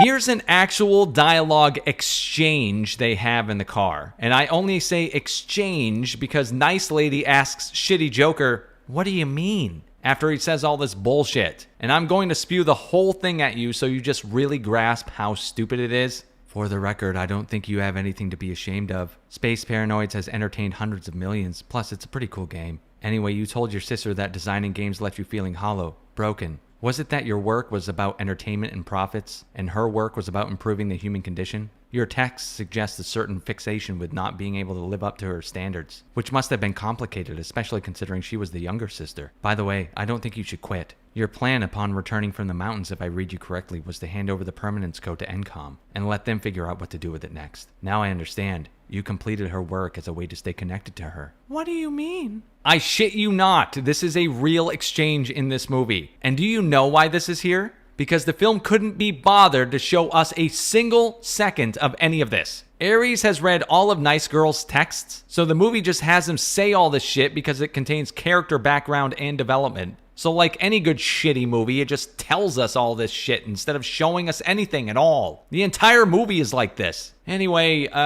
whatever, just back to the story. Not to be left in the dust, Evil Guy conjures up Evil Girl from the grid, 3D printing her into existence and telling her to capture Nice Lady at all costs. While this is happening, Nice Girl calls up her boy toy, who brings her a bullshit mobile laser gun thingy that they can use to launch Ares into an old version of the Tron bullshit so he can get the code and Pinocchio this thing, becoming a real boy. When he's about to jump in, Evil Girl shows up to ruin the day. And just when he's about to stop her, they launch him into Tron World anyway. Evil Girl uses this chance to try and kill Nice Girl, but the sprinklers go off and make her pause for a second, because it's a sensation she's never experienced, even though she just experienced falling into water like half an hour ago, but fucking whatever. This buys enough time for that pesky 29-minute timer to hit, and she disintegrates. But sure as this movie sucks, she'll be back, baby. And just as luck would have it, the laser gun was damaged during the fight.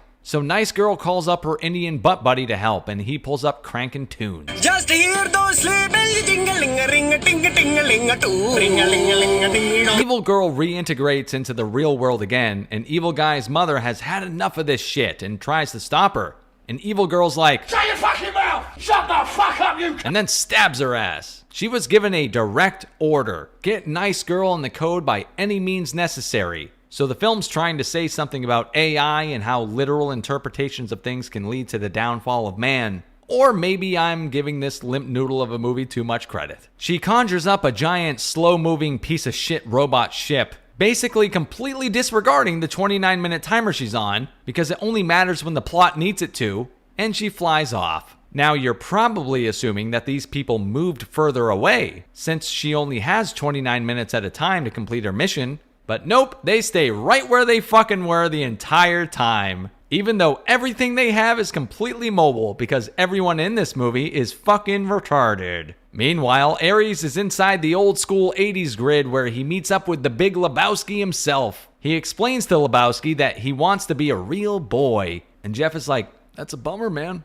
Ares makes some feeble attempt at making Lebowski realize he's a real boy already by talking about Depeche Mode or something. And this gets old Jeff making White Russians and dancing, tickling his fancy. So Lebowski gives him the code, and wouldn't luck have it, they fix the machine just in time for Ares to come back and stop evil bitch in her shitty slow-moving machine. And luckily, the shitty crew of shitty characters also hack into Evil Corporation's grid and shut down their machine. So now that Evil Girl's defeated, she can't be 3D printed again. Aw, damn it, I wanted this bullshit to just go on forever. The police arrive at Evil Guy's doorstep, and instead of going down quietly, he turns his machine back on because the plot needs him to be able to, and sends himself into his own digital grid, digitizing himself, or, whatever. And then back to shitty Joker and nice girl, Ares kind of runs off with his thumb up his ass, and that's it. That's the end. That's the fucking movie. Now, where do we even begin when critiquing this flaming trash can? For starters, there's nothing more boring than corporation versus corporation as the backbone of your film. Nothing is particularly interesting about company slop fests, and that's exactly what this movie is. Oh boy, bureaucracy, corporate espionage, how fucking intriguing, sign me up. The movie tries to play up the different views the companies have about AI, so in turn it thinks it's saying something about artificial intelligence, but you need an actual level of intelligence to write something like that. And these writers are no Einstein. Your characters are only as smart as the person writing the movie. And while I'm not sitting here suggesting I could have done a better job, I'm also not getting hired to write a multi-million-dollar production like Tron Ares. Probably the most idiotic piece of the entire film is the one that runs through the whole thing, constantly reminding you of its presence. That 29-minute timer. Now, at first glance, it's great that we have parameters set for what our heroes are up against. A ticking clock is awesome for that. What isn't awesome is when the movie makes them complete fucking morons in order to make it work. Even worse is when the movie decides to forget about said timer's existence when the plot needs it to. Once the bad guys are getting 3D printed into the real world, they're on a 29-minute time limit to complete their mission each time. And not once does a single person in this movie suggest moving, 30 minutes away. Let's set the stage. Good guy is in the middle of the city. We'll call that place A. And bad guy is on the outskirts of the city. We'll call that place B. Bad guy has to leave place B to get good guy at place A and drag them back to place B. So basically, they have 29 minutes for a round trip. Not once, not fucking one time does anyone consider moving out of reach, even though they have completely mobile devices. The movie explicitly shows that everything's mobile. The laser gun they're using was brought in by hand by one dude and set up at a moment's notice. All of the computers they're using are fucking laptops. After Evil Girl's first defeat, they could have easily moved everything just a little further away, putting her perpetually out of reach and giving them infinite time to do their hacking bullshit with no timer countdown. But no, the plot needs them to stay exactly where they are, otherwise there would be no movie. Instead, we just get a fundamentally broken one. And it doesn't stop there. The timer only matters when the story requires it. For long stretches of time, it feels like hours have passed when it's only been minutes. The film feels like it has no idea how to properly pace itself in order for the audience to understand how much time is actually left. Like, the evil girl gets a self-propulsion jetpack and flies across the city to find good girl. Okay, whatever, fair enough. That was probably pretty fast. But then the next go-round, she creates this super slow-moving flying yacht thing that's about as fast as a sloth, yet we're supposed to believe even more shit happens within that 29-minute time span. She flies her gargantuan hunk of shit slowly into the city, has a full-on war with the military, and even has time to capture Eve, lose her, and have a one-on-one fight with Ares, and lose that too. All in the span of 29 fucking minutes? It's the most ridiculous thing in a movie filled with ridiculous things. The movie would have been better off with no timer at all and just giving the audience the knowledge that these things can't last in the real world, and at some point they'll de-resolve. Another bothersome part of this film, if you can really call it that, is when Ares protects Eve for no reason at all. Now, I'm perfectly fine with the idea of an AI taking on consciousness randomly. That's not a problem. It's an idea that strikes fear in the hearts of people worldwide right now. But Ares flips on a dime in this movie for ostensibly no reason. There's no real setup for when he turns against his master. He just does it when the plot deems it so. Early in the film, he reads through Eve's file and learns about her, so there's some setup there, but at no point does he hint at anything beyond that. He completely obeys his master's commands, and even looks like he's ready to kill Eve at the drop of a hat in the real world once he integrates there. But not 5 minutes later, he's ready to face deletion himself when he realizes that she'll die in the code extraction process. Within 5 minutes of screen time, he's referring to her as a friend and willing to risk it all. I guess you could say he developed a parasocial relationship with her by pawing through her private messages, but that's not what the movie's implying.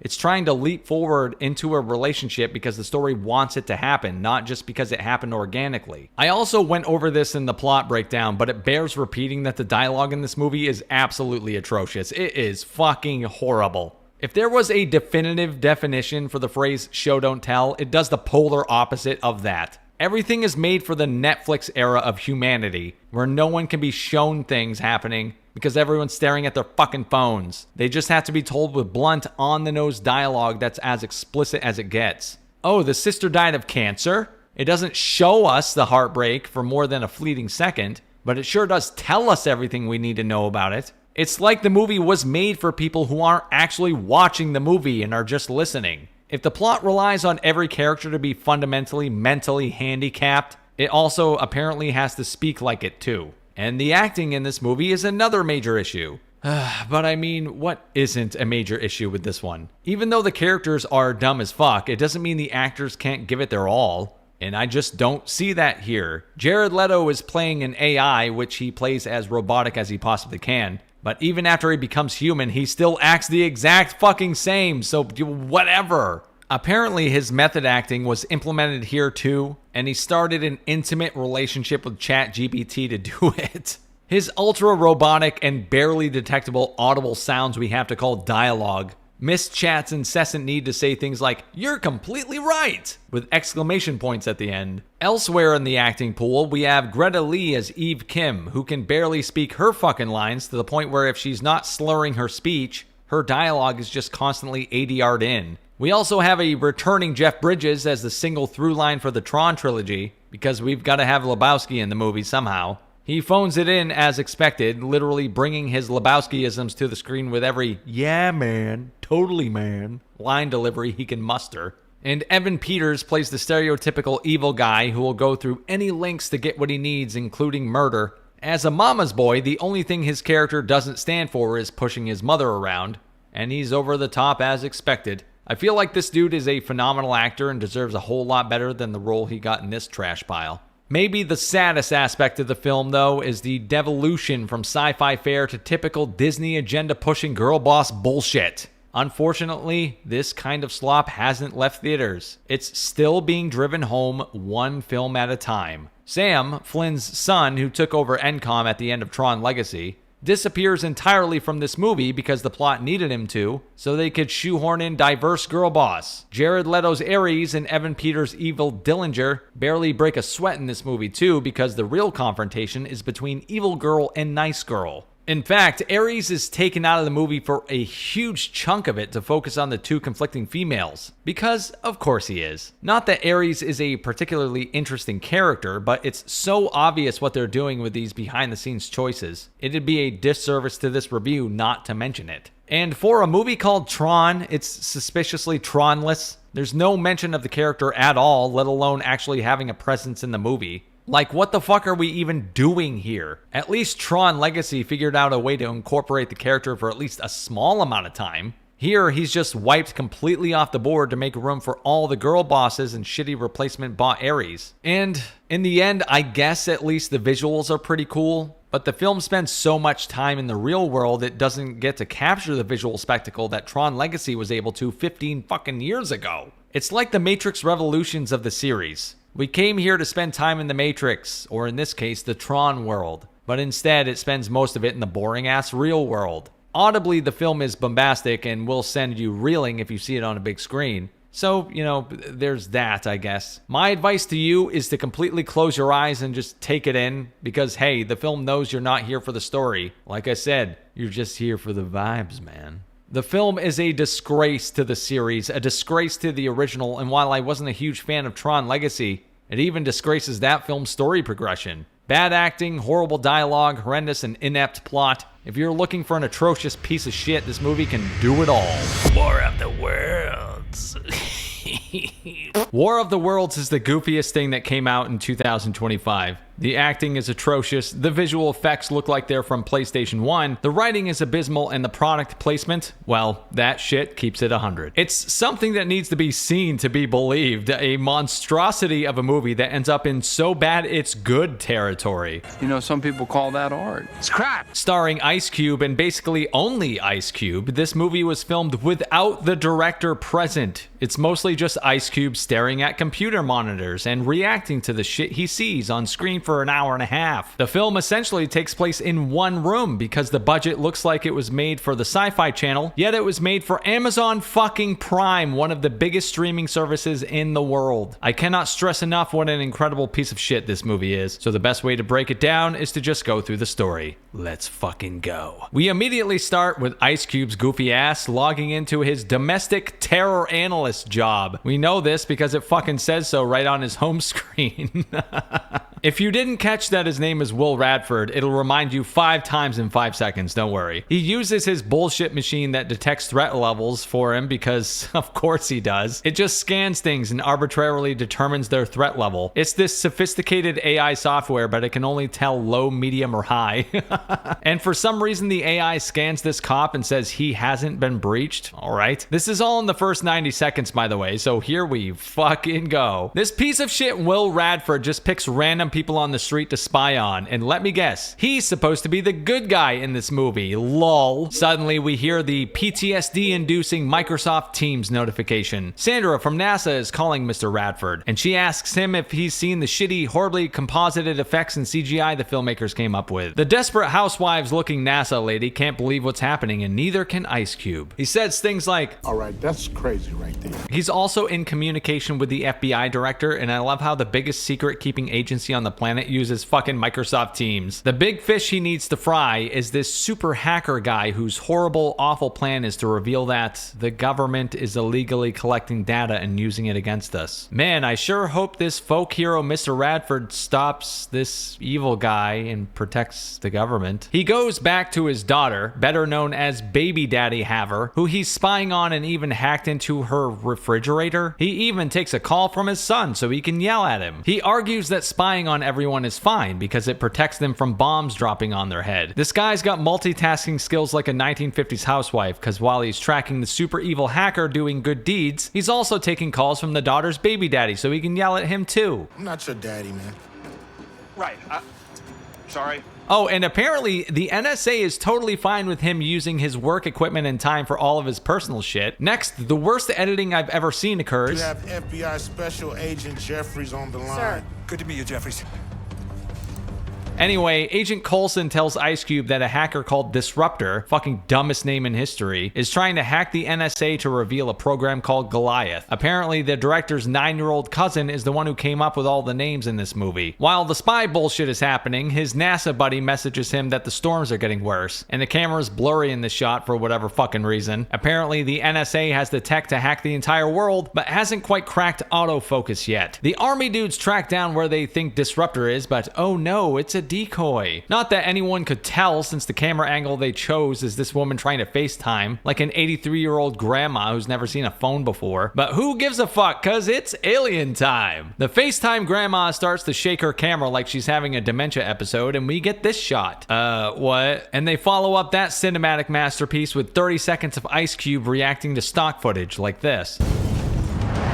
Someone get this man his Oscar. So Ice Cube is watching live as hundreds of aliens are crashing down from space, and being the good NSA agent he is, the first thing he does is call his daughter, Kay. How did this dude even get hired? His literal only priority is using taxpayer money to make sure his kids are safe. As this dumbass is trying to get a hold of his kids, he's watching footage of the alien invasion via news reports. The dude who is tasked with surveillance at the NSA is getting his info from Fox fucking News. The writer writers of this movie must have been surviving solely off idiot juice. Why would a super hacker NSA agent, who apparently controls every camera on the planet, need news reports to know what's happening? This movie is so brazen in its stupidity, it's almost admirable. I'll take it though, because we get more Oscar-level Ice Cube reaction shots. My favorite being this close-up shaky cam shot of just his eyes. Ice Cube finally tracks down his daughter, but oh no, she's stuck in a lab. So naturally, he messages her Amazon driver baby daddy to go rescue her, because those dudes have the most spare time on their hands. He then FaceTimes his son while he's running through the streets, leading to the most incomprehensible footage ever placed in a movie. Seriously, the only shot where it stops shaking long enough for you to see what's happening is this shot of his son derping at the camera. The fact that this is a real shot from a multi-million-dollar movie says everything you need to know about the current state of cinema. Now that Ice Cube has successfully stalked his children, he hops into a Zoom meeting, because that's apparently the best place to have top secret meetings. And Eva Longoria sees an alien pop out of one of the meteors. And this is Ice Cube's reaction.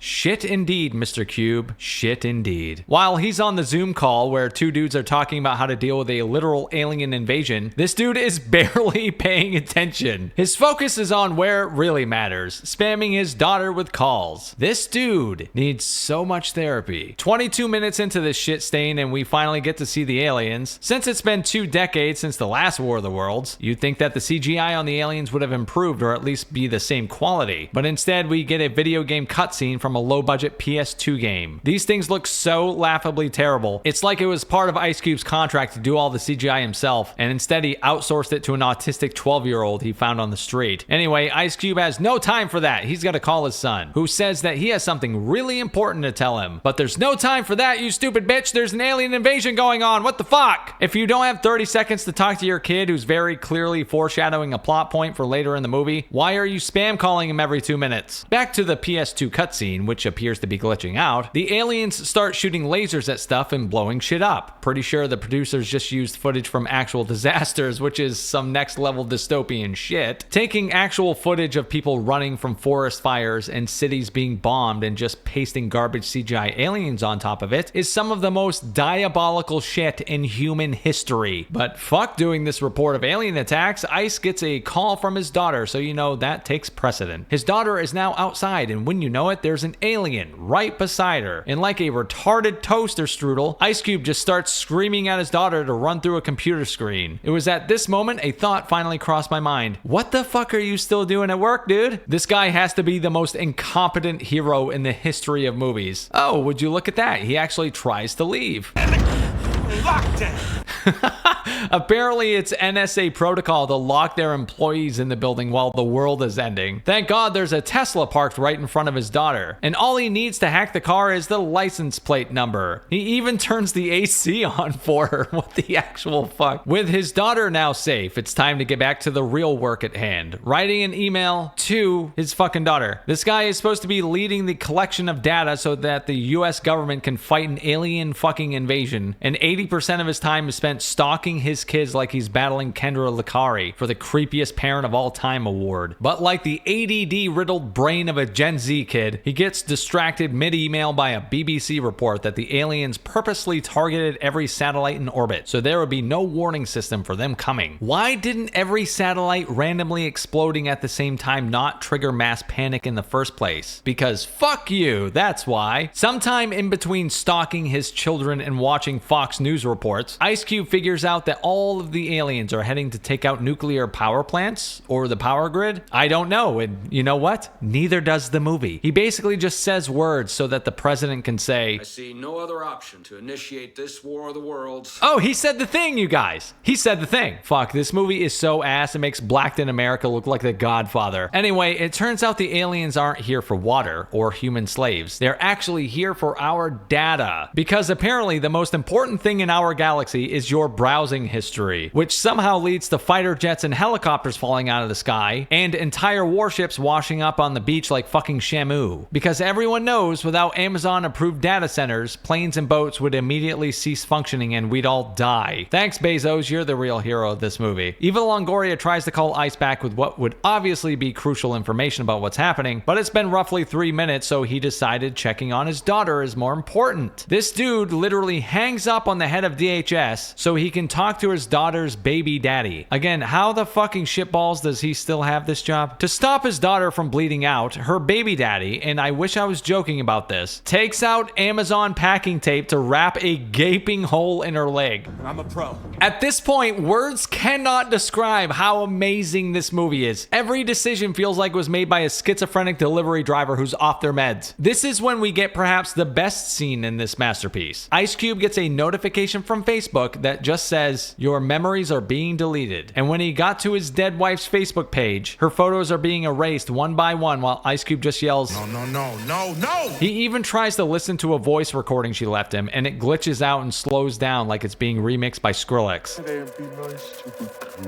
But there's no time for Ice Cube to sit with losing every memory he has of his dead wife. We have to get back to this riveting plot. Remember the hacker with the sick-ass name from earlier? Well, turns out the fucking geniuses at the NSA never clicked the button that would unmask his voice. This dude is considered a literal cyber terrorist, and at no point did Ice Cube think to click the button on his screen that would decode his voice modulator to figure out who he really is. And who is this mystery hacker? None other than Ice Cube's very own son, Dun dun dun. That's right, the guy who spies on his kids all day every day, who works at the place where he can literally watch every camera in existence and hack Teslas at free will, didn't know that his son was a world famous hacker. And all it takes for Ice Cube to switch sides is one file with every conspiracy buzzword in existence. We got Project Blue Book, Roswell, Skinwalker Ranch. Basically everything that Alex Jones has screamed about for the past 20 years turns out to be true, and this 18-year-old kid is the one who cracked the case wide open. Turns out the government knew about the aliens the whole time. So instead of just like not collecting everyone's data, which they knew would cause an alien invasion, they said, yeah, fuck that. We need to know what's in your Amazon carts. Just to spy on people's Amazon carts.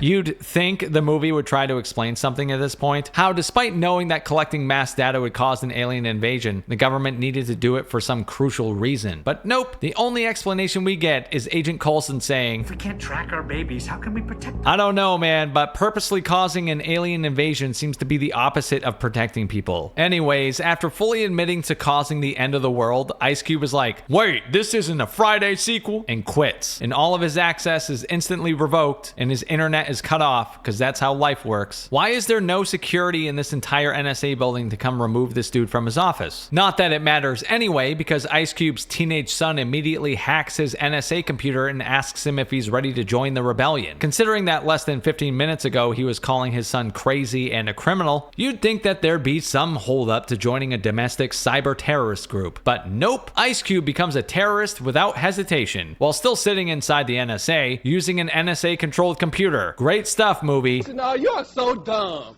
You are really dumb. If Ice Cube's kid is so good at hacking, why do they even need his dad's help at all? This kid just gave him access back to a government-controlled system in like 10 seconds flat. He's literally hacker Jesus. So Ice and Mini Ice come up with a genius plan that no one on the entire planet has been able to come up with. They are going to, drum roll please, infect the aliens with a computer virus. Wait, I feel like I've heard this one before. Anyway, while all of these kids are coming up with a virus to save the world, our hero decides this is the perfect time to create a YouTube video. Hey, I get it, baby. I get it. He somehow edits and posts an entire video with footage, voiceover, pictures, and everything in 15 minutes. No worries though, the virus is ready in like 5 minutes. But oh no, the aliens start eating the hacker's data. What the fuck? There's literally just shit happening at this point. I would say this movie is written by AI, but not even AI can make something this retarded. But I'll do my best to explain it. The aliens start eating the virus. So instead they eat the data of the hackers and then randomly fly away. That's about all the explanation the movie gives. It's like someone had to take a shit in the middle of writing this scene, so they just rushed out some bullet points and said, fuck it. On the plus side, we do get this amazing crash zoom reaction of Ice Cube that I will most definitely be using in future videos. Now the aliens are super mad at the hackers and fly directly to their houses and kill them all. And they make sure to leave Mini Ice for last so we can get this absolutely peak acting from Ice Cube as he witnesses his son's death. No! Doesn't fucking matter. Anyway, turns out Ice Cube's son is alive and was actually using a shitty green screen to trick and confuse the audience, I guess. There's no other person in the movie that he'd need to fool, so I'm assuming that's just for us. Since the virus didn't work, now the gang has to come up with a new plan. And that plan is to infect the aliens with another virus. But this time, one that will rewrite their DNA so they'll eat each other. Oh my god, what the fuck is happening? And while they're planning all this, the president has decided that the best thing they can do now is nuke Washington, D.C. to destroy the data. The only way Ice can get the virus to the aliens this time is to put it on a thumb drive and walk his ass over to them. Because, you know, it's the end of the movie and he's the hero, so he's got to be in danger at some point. But, of course, he has to take the time to write his fucking daughter an email before saving the world, priorities and such. The whole crew takes 10 minutes to create the virus for Ice Cube to save the world, just for this complete dumbass to say, I don't have a thumb drive. This fucking guy. No stress though, this leaves the perfect opportunity for some of the most blatant product placement in a movie this decade. Load it here and I can get it to you. How? Primaire.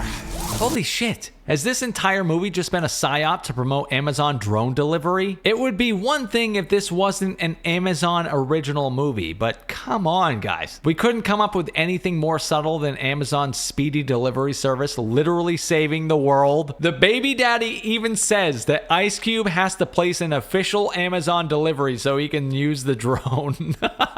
There's literal footage of Ice Cube typing in Amazon.com and ordering a thumb drive to defeat an alien invasion. The climax of this movie is an Amazon delivery dude flying a fucking drone through an alien invasion, and at one point he crashes it in front of a homeless dude, so they offer him a $1,000 Amazon gift card to flip it back over. I swear, Jeff Bezos himself must have written the final draft of this script. There's no other way this level of Amazon dick writing makes any sense. Alright, we finally get to the end of this piece of shit. Ice Cube finally gets the thumb drive and plugs it in as he's being attacked by some hentai lover's tentacle dream. All the aliens flop over instantly, and all with like 3 seconds left before the government nukes the city. And just for good measure, Ice Cube drops one last Amazon plug right before the movie ends. More important things to do than to worry about what's in people's Amazon cart. Wow, just pure perfection. And that's it, man. That's War of the fucking Worlds. Simultaneously the worst and best movie of the year. Anyway, moving on. How did we go from this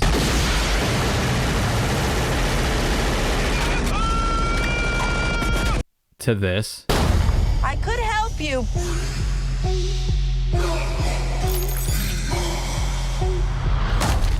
Well, good luck with your journey. What the hell is even that? Predator Badlands isn't a Predator movie as much as it is a puree of everything Disney. It has a wannabe empathetic main character with daddy issues, an insufferable female counterpart, a cute little alien sidekick that they didn't show in the trailers, so a nice little bait and switch there, and it reminds you constantly of other better movies and entertainment productions that Disney purchased in the past, and also some they didn't. Predator Badlands is bold, breathtaking, a cinematic experience unlike anything you've seen before, says 20th Century Studios. Sure it is, if you haven't seen Star Wars, Guardians of the Galaxy, or rather any Marvel film with its attempts at late-stage MCU humor, Terminator, God of War, this movie doesn't have one single original idea, but please note, the thing it'll remind you of the least is the Predator franchise. Bullshit! It's nothing but pure Disney-fied family-friendly fare. Something that comes off like an unused Mandalorian and Grogu concept that spits in the face of the franchise and its fans. If this was a standalone movie without the Predator name, it would just be your typical Disney slop, just forgettable kid-friendly stuff. But it's made that much worse by slapping the Predator name on it. What made the Predator so interesting, so intriguing, the mystery that surrounds it, is completely demystified here, eliminating any questions you might have had. It's the same problem other classic movie monsters have faced when they had their origin movies that ruined their mystique. To even think this Predator from Badlands is in the same movie universe as the ones from the first two films is insane. It's gotten so far away from what Predator is about that it might as well just be called something different entirely. But if they did that, they wouldn't be able to milk the IP for more. That's the thing about writer and director Dan Trachtenberg. He said himself that he figures fans of the franchise would have a lot of grief with him over this movie. But what's the point, he said, about making the same old thing? Gee, I don't know, Dan, but I think that's more a sign that the franchise should just be left the fuck alone. Maybe don't make anything instead. There is that option. This man hasn't revitalized the franchise so much as made it toothless and completely neutered. This isn't Predator, it's Baby Yoda and Friends. Congratulations, you turned an R-rated franchise into kiddie merchandise, just like Disney wants it to be. If it sounds like I'm sad, it's because I am. I'm not mad at this one, I'm just, disappointed. The odd thing is how intensely this movie's been glazed by critics. It feels totally authentic and not manufactured at all. This is getting the Last Jedi treatment, something that is entirely anti-fan, but it gets a ridiculously high score from critics in a totally inorganic and inauthentic manner. As always, the best way to start breaking things down is with the plot itself, so spoilers ahead. And then after that, we'll dissect things further and find out what went wrong. First, a quick word about the sponsor of this video. And as always, my friends, you know I timestamp these motherfuckers for your convenience, so you don't have to watch if you don't want to. But if you do, you know I love you, baby. The story of Predator Badlands. The movie begins with the sacred Yautja text that the Yautja are prey to none, friend to none, predator to all. The ancient scroll, if you will. This phrase will be rendered pointless in about 5 minutes when we discover that there's a species the predators do, in fact, fear. But whatever makes the movie feel important, I guess. We have the idea of subtext absolutely smushed into dust when an alien beetle walks across the screen and gets eaten by a scorpion that's eaten by a lizard that's run over by the predators. Very subtle, Dan. This is apparently the Predator's homeworld, where we find our protagonist battling it out with his brother. We learn his name right alongside him, apparently, because his brother yells, "You are not father, you are Deck!" Couldn't find a more interesting way to get the names across, Dan? Anyway, Deckhead uses Batman's grappling gun to go flying up the mountainside, and the way the battle commences. His brother has his cloaking device, and Deck doesn't, because he needs to earn it. Unfortunately for him, he loses because he's a giant pussy, but Deck yells, "I am Yautja." Yes, the Predator fucking speaks in this movie, the entire movie, no less, and his brother's like, "Nah, you fucking ain't, bitch." The brother, Quay, obviously wins the fight, and the movie introduces some foreshadowing in the form of a childhood toy they shared, telling him, "Don't blow yourself up with it." Quay makes his brother choose his prey, which just what the hell? Why do we have to see this? Remember when the Predator was mysterious, the thing that made him so cool? Turns out they just picked their targets off a shitty CGI digital screen. Wow, really neat, you guys. He chooses Jenna, the Death Planet, home of the unkillable Callisk, a creature thing that apparently even their father fears. So I guess they aren't Predator to all, are they? Fucking stupid-ass movie. Next, their father shows up and is like, "Why didn't you kill this fucking sissy?" And the brother sacrifices himself to save Deckhead, who he throws into the ship and sends away as his father decapitates him. We get an awesome amount of Finn imitation from the Star Wars Disney sequels, when he's yelling, "Quay! Quay!" over and over again like a retard. So obviously Deck's just going to want revenge on his father, and that would narrow the movie down quite a bit, but we have to make this bullshit last an hour and a half, so away we go for him to try and collect the Callisk trophy on planet Who Gives a Fuck. As he enters the atmosphere, he apparently ejects out of his ship and goes spiraling down in a goofy-ass looking space bicycle, and is just howling the entire time, like, "Ah!" where I cackled out loud in the theater. Anyway, he lands and is like, "I'ma bag this bitch and bring it home for my brother." And our Rastafarian friend preps his weaponry before being attacked by a bunch of fucking trees. You heard it correctly, the first enemy on the list is a goddamn tree. Super creative. Being a badass predator, or apparently being one, he doesn't defeat his enemies, but survives them, long enough for the title to finally come up. 20th Century Studios presents Predator Badlands, copyright 20th Century Studios, all rights reserved. He runs into all sorts of dangerous plants and wildlife, from exploding bugs to exploding plants. As he's walking through the exploding plants area, he hears someone yell, "Yautja!" and sees a synth hanging up by a tree. "What the hell are you?" In addition to that, she has a magical bullshit device that allows her to speak English, but he hears his own language. So now we get to deal with how fucking insufferable she is for the rest of the movie. How terrific is this? She convinces him to free her because she'll be able to help him find the Callisk and she can find her legs. That's right, she's missing her legs, taken by the Callisk. So we get a nice little buddy action movie where he trots her around on his back like Chewie and C-3PO from Star Wars. You remember Star Wars, right? Yeah, you remember. She is so fucking annoying from the onset, I can barely stand it. He's like, "Ah, bitch, I'll use you as a tool." Because predators don't need help, right? predators work alone, right? Well, we need some reason for them to unite, so she's a useful tool, it bullshit is. As they traverse the wilderness, this bitch just yaps and yaps and yaps and yaps. She never stops talking. She says her crew is made up entirely of synths, because otherwise, when they all die, it couldn't be rated PG-13. No blood, no bodies.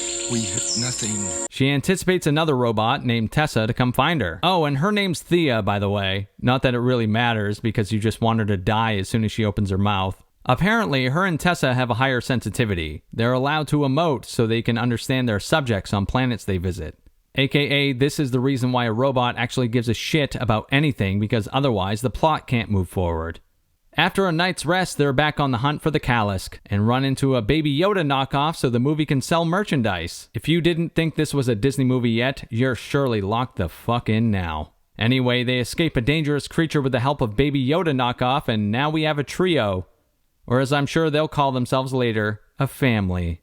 As soon as the deck kills that creature, they're captured by yet another one. But thankfully, this predator's been super Disney-fied so he can survive a 100-foot fall. Baby Yoda ripoff breaks the creature's teeth, allowing them to fall hundreds of fucking feet, and they just bounce like a bumble. The movie goes full God of War video game ripoff, and the not predator jumps on the lumbering creature and slices it wide open with his sword. It's so ridiculous. God, I hate this movie. We get some shitty MCU-style humor where the Predator goes full Drax from Guardians of the Galaxy in the most cringe way possible, and some horrendous dialogue to go along with it. She asks Dick what's wrong with him, and he laments what we already know, that his father killed his brother, and she's like, "You're grieving." Thanks, movie, like we couldn't fucking infer that all on our own. We need it absolutely spelled out for us. Got it. Not only do we get an emotional Predator who's all in his feelings, but it has to be told to us in the most blunt way possible. Jesus Christ, I don't understand how anyone is praising this movie. To drive the family bullshit home more, the little Baby Yoda ripoff creature marks the not predator, meaning he's, you got it, family now. Just an insufferable little shit. Elsewhere, Tessa's been rebuilt and sent back to planet Who Gives a Fuck to find the big badass monster thing that the not predator is hunting. She finds the crashed spaceship of his that's completely fine and totally intact, and steals some of its weaponry, including an ice ball thing that turns everything into, well, you know, ice.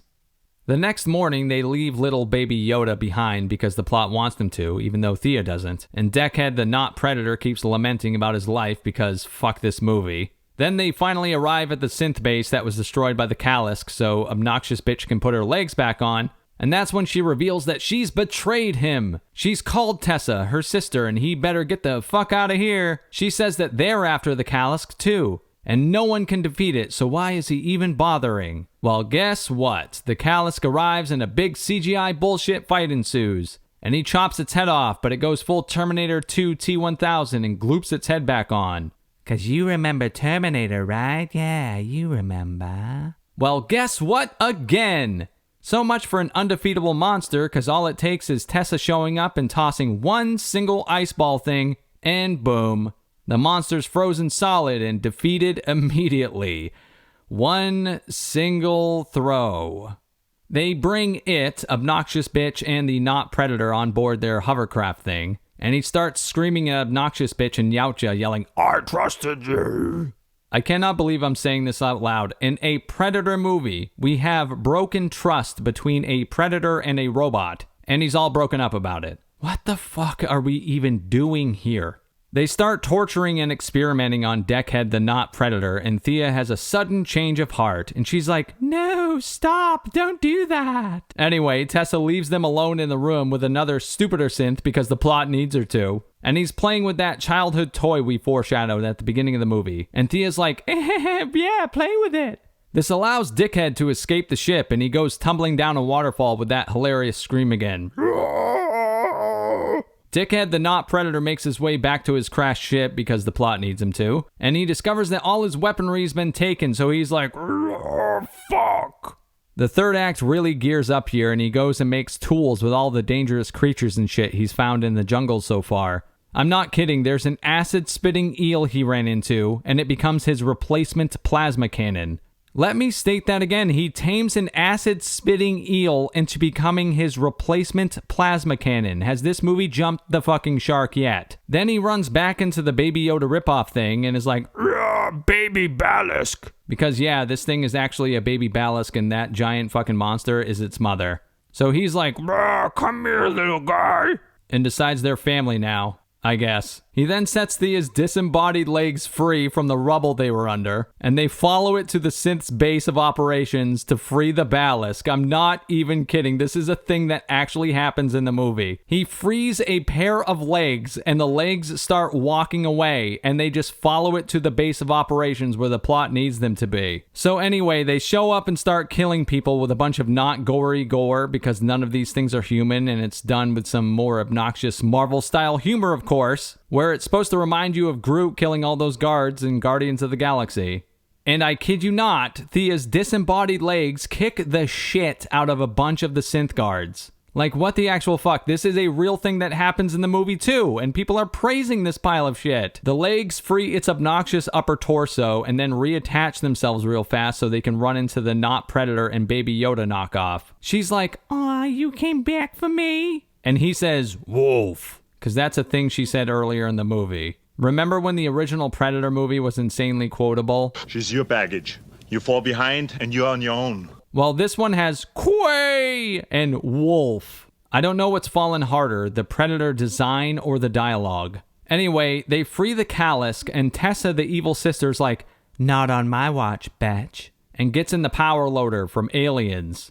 Because you remember Aliens, right? Yeah, of course you remember. You remember Aliens. But this time it's like, hey, you like the power loader, right? Well, what about a bigger power loader? Wow, right? Then the stupid little acid-spitting eel jumps in front of the plasma cannon thing and sacrifices itself, and it's supposed to be all emotional and shit. Like the movie actually expects you to be upset that a tamed eel just died. Anyway, the now freed Kalisk comes out and destroys the power loader and literally eats the evil sister, and everyone's like, "Yay, we're family!" But the evil sister had one of those ice balls with her, and the fucking Kalisk explodes into a million pieces. So the Predator, the badass hunter, couldn't defeat the Kalisk when he first went after it, and then became its fucking friend, even though it's dead now, and couldn't defeat the power loader without help. Jesus Christ, maybe his father was right about him after all. Evil sister's about to kill the obnoxious sister, but the not Predator walks up and cuts her head off, I guess, or whatever. Then the Baby Yoda ripoff, aka the Kalisk's child, isn't even upset for a second that its mother just exploded into a billion pieces and is now dead. Instead, it cracks a fucking joke, I shit you not. Then the 80th ending this movie has is completely tacked on, as the not Predator flies back to his home world and kills his father. They duel it out, and I love that the father turns on his cloaking device, even though predators can see heat. But I guess the movie completely forgets about that, so what the fuck ever. Anyway, he kills the dad, and he's like, "I have a real family now," or some dumb shit. And then a spaceship arrives, and he's like, "Oh fuck, that's my mom." And that's it, that's the end, that's the fucking movie. So, what went wrong? Well, let's see. The mere setting alone for Predator Badlands is where the movie goes wrong first, so at the foundation, this concept simply doesn't work. You know what could have worked is instead of inserting an insufferable character like Thea into the movie, and having the Predator speak so much, it easily could have been a Tom Hanks Castaway-style film, while still maintaining the Predator as the protagonist. He could have crash-landed on a planet and had to repair his ship or something with minimal dialogue at all, as he attempts to survive the harsh jungle around him. Instead, we get a buddy movie with a cute alien sidekick. So what to discuss out of all that first? How about Thea, the annoying buddy to the Predator who he calls a useful tool? This character is getting an insane amount of praise, which, as I mentioned, seems entirely hollow and inorganic, but regardless, people are loving her. Well, I found her to be unbelievably annoying from the very moment she opens her mouth. She's like an Energizer bunny who simply won't shut the fuck up. She spams horrendous dialogue too, which is another thing that's horribly wrong with this movie. Everything is on the nose, everything is spelled out for you, because the film thinks its audience is too stupid to infer anything from a show-don't-tell style. It's just tell, like most Disney drivel is. I remember saying the exact same thing about Tron Ares last month. The example I used in the plot breakdown is probably the clearest form of this. At the beginning of the movie, we see Deck's brother save his life and sacrifice himself at the hands of their father. Later in the movie, Deck retells this story, and Thea says out loud that he's grieving and that he must be sad. Like, we wouldn't be able to understand that without it being explicitly stated. Speaking of that, in what world did anyone want a Predator speaking so much, or at all? And who wanted him to be nice? This Predator is a chatterbox, speaking in his own language. At least they didn't use magic bullshit script excuses for him to speak Yautja while we hear English. Shit, even Alien vs. Predator, as bad as that movie was, had way more restrictions on how the Predator would communicate with a human protagonist. He gestured, pointed, and that was pretty cringe in and of itself, but this is a fucking joke, man. And to another point, when do we stop humanizing and revealing everything about the unknown? Why do we have to do this? The Predator was better off as a mysterious hunter. The first two films showed us just enough to let our minds wander. Because a great script and a great filmmaker knows that the audience's minds will create something way more intriguing than anything they could just blatantly show us. But no, everything is shown, including a Predator having family issues and feelings. Like, what the fuck are we even doing here, people? Why do we always have to see ourselves in something? Why must everything be humanized, become a character study? Why did we have to find out why Hannibal Lecter ate people? And why did we have to find out that the Predator is actually just like us? He's not an alien anymore, he's just a really ugly dude. They try to make him empathetic, meaning he's a nice predator, meaning he doesn't skin people anymore. He's not nearly as brutal as he was in the original movies. Hence the shitty PG-13 rating, which, to be honest, this easily could have been rated PG.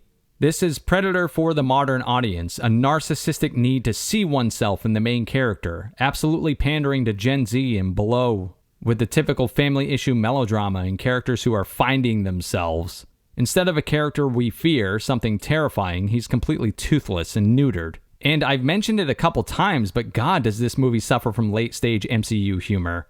It's absolutely horrendous. Comedy changes faster than any art form. What was funny yesterday might be cringe today, but Disney simply can't let go of this style of comedy. They just drive it home over and over and over with every production, and Predator Badlands is no exception. It's so forced, so goddamn unfunny, so cringe. It makes characters annoying. It makes the Predator look weak. It makes the movie more trash than it already is. Predator Badlands is simply an obnoxious, sloppy mishmash of 100 different things you've seen already, all thrown together to create something new, even though it's the same old thing you've seen time and again. Have you seen Guardians of the Galaxy? Well, congratulations, you know the central storyline to this movie. A found family movie, yet again. Another Disney trope shoved down our throats, but this time pushed into a franchise that absolutely doesn't need something like that. What most of these franchises need is a long-ass break, or maybe just let them die. This movie is set to open to a measly $25 to $35 million domestic on a $105 million budget, and that's before marketing comes into play. I'm sure they hope it'll make up for the theatrical loss on streaming, but it'll need $300 million at minimum to break even, which seems like a pipe dream.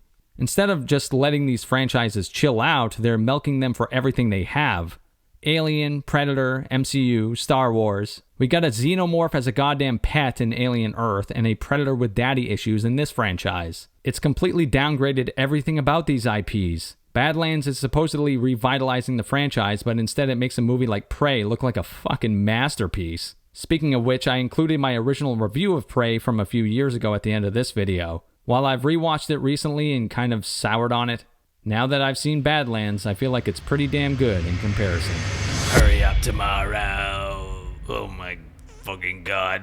Like I was saying in the intro, Hurry Up Tomorrow is the dumbest movie you didn't see in 2025. I won't waste too much time on this one because it's so awful. I implore you to avoid it at all costs. This was one that I wasted money seeing during a triple feature day. I saw this, Sinners, and Clown in a Cornfield. And let me just tell you, Clown in a Cornfield dragged its cinematic balls across this movie's face. That's how awful Hurry Up Tomorrow is. Hurry Up Tomorrow was created by The Weeknd. And I don't mean the days of the week. I mean the idiotic, retarded singer. I barely want to call him a musician, but if I do, you'll get the point. He's certainly not an artist. He's some Michael Jackson wannabe who has some vocal pipes for sure, but also, like every musical artist of the 21st century, has about 500 songwriters creating all of his hits for him. That's one reason why a movie like this is so frustrating, because it's basically The Weeknd performing fellatio on himself. An hour and a half excuse to glaze his own own work, his own genius. The story, if you can call it that, is basically a biography in some sense. He is who he is. He's The Weeknd, and his girlfriend left him because he cheats on her or some dumb shit. Then he spends the movie super upset about it until through contrivance meets up with a girl at one of his concerts that he sees in the crowd. She ends up tying him to his bed and forces him to realize his own fucking genius. I shit you not. She threatens to burn him alive unless he realizes what a great songwriter he is and confesses what a genius he is to her. She continues to threaten him until it seems sincere enough to her, and then she lets him go. And that's it. That's basically the fucking movie. Hurry Up Tomorrow thinks it's Pink Floyd's The Wall, filled with moodiness and a bunch of psychedelic bullshit that's supposed to come off as deep and artsy, but is nothing but a complete farce all the way through. And I don't know what the hell has happened to Jenna Ortega, but this girl needs to, for one thing, not shave her fucking eyebrows off anymore, and for two, stop starring in dog shit. The Weeknd, meanwhile, needs to never act in a movie ever again. The dude is hilariously bad in this movie. Just check this out. Shut the fuck up. Shut up. What are you doing?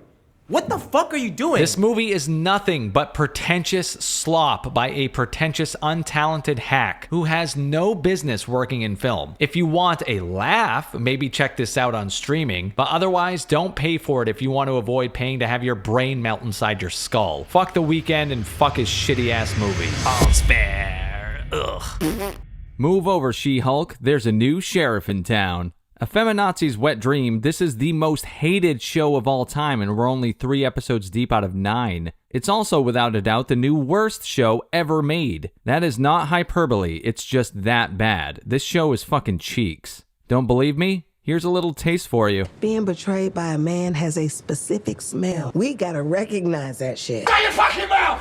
Shut the fuck up, you This is Woman Power Fantasy 101 and the most atrocious bit of television you'll ever witness. It's not even so bad it's good, it's just downright horrific. Despised by critics and audiences alike, it's supposed to be empowering women, but ends up being offensive to everyone, leading into the worst feminist stereotypes imaginable with a complete lack of self-awareness. It's out of touch, shallow, hollow, and just plain awful. Stick around through the intro because we're going to break this down 1 episode at a time so you can experience the bullshit without actually having to experience the bullshit. Because I suffered through it for you. This is shit! This is a table of shit! This show has the power to radicalize a human being, man or woman. A show so awful it would red pill a blue-haired liberal. Yeah, feminists, men, women, fucking dogs and cats. Anyone forced to watch this absolute drivel would fucking despise it. It's 3 hours of Kim Kardashian narcissistically justifying her horrific, shallow lifestyle. Just pure self-validation.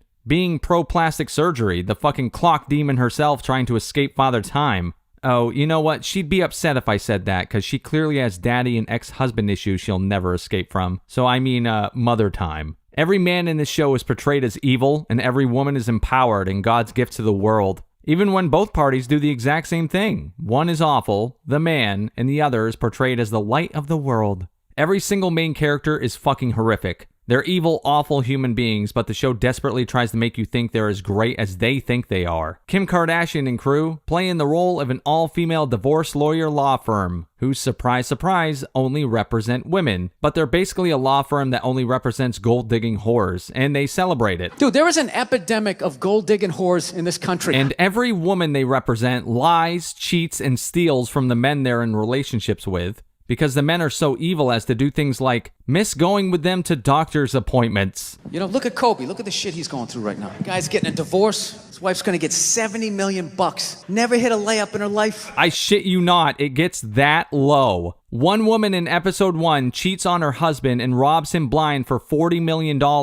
But she's portrayed as a hero under the guise of emotion and vibes. Yes, every single woman in this show isn't culpable of any wrongdoing because emotions set them free. Cheated on your husband? Not a biggie, because he hasn't had sex with you in 3 years, even though it's because he has fucking cancer. Yet all men are just shit in their eyes. Are all men complete assholes in the end? Go fuck yourself. The brainchild of the brain-dead Kim Kardashian, who apparently tried and failed to pass the bar exam herself, plays the lead lawyer with the same dead-eye stare she brings to every interview and red carpet. And yes, you heard that right, she actually tried to take and didn't pass the bar exam. and then blatantly blamed ChatGPT for her failures, saying that it gave her the wrong answers as her study partner. Hey, at least she passed the baby bar after 4 fucking tries. But that's given her a pathway to creating her own show, which is really just a pathway for her narcissism. Pleasant as she actually comes across in interviews, this television program bleeds more like a tell-all of her life. One where she's been wronged by men and plans on doing something about it, goddammit. Her acting is so wooden it'd give the trees on my lawn a run for their money. This fucking 8.5 by 11 delivering one of the most stunningly bad performances you'll ever see. I'd almost say go ahead and watch this, but you'll just get angry. Again, just stick around for the episode breakdown, but my rant isn't over quite yet. Glenn Close tries to bring some class and attempts to elevate this piece of dog excrement, but her character is written so poorly and directed with such vile disgust for other human beings that it's like a doppelganger is on screen. All's Fair is somehow the most watched scripted Hulu premiere in 3 years, so I can't imagine how many millions of people had their jaws literally detached from their fucking face by the time the first episode got just 3 minutes in.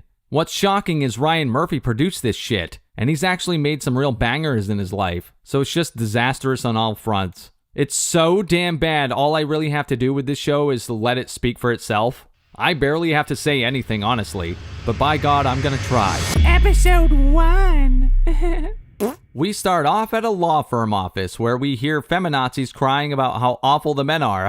I shit you not, it just starts this way. They don't take divorce law or women seriously. I was the token woman here for a decade. These are the first words uttered in this garbage can show. And the first thing to notice is this actually has a stellar cast, minus Kardashian, of course. Anyway, because men are horrible, they start recruiting immediately for their own law firm, leaving the toxically masculine men behind. It's all, of course, very pointed and blunt. Kim returns to her home, where she, of course, has all men working for her as her personal chef and butler. What the fuck? Then her husband shows up and gives her a fucking ring from Elizabeth Taylor, even though he totally doesn't know who she is, he says. And Kim's wooden acting takes center stage. Then for some fucking reason, we fast forward 10 years where everyone still looks the exact same, and they are discussing their favorite cases. And the first one is when a guy got cheated on, then was forced to cough up $1 billion because he was upset about it. I shit you not. This, of course, is cause for laughter and celebration. Gut that rascally bastard. How dare he not like being cheated on? Give me money. Yes, they're fucking celebrating gold diggers. Like a dude found out his shitty wife didn't finish high school in another case. So, meaning she's a pathological liar. And Naomi Watts' character rolls her eyes in disgust that he dare dislike that. Well, that's okay though, cause this gold-digging whore got him for a multi-million-dollar settlement. Got that bastard, yeah, go girls. There's also another character, a wicked bitch lawyer they couldn't convince to leave the firm with them, and she sends them a fruit basket calling them fat skanks.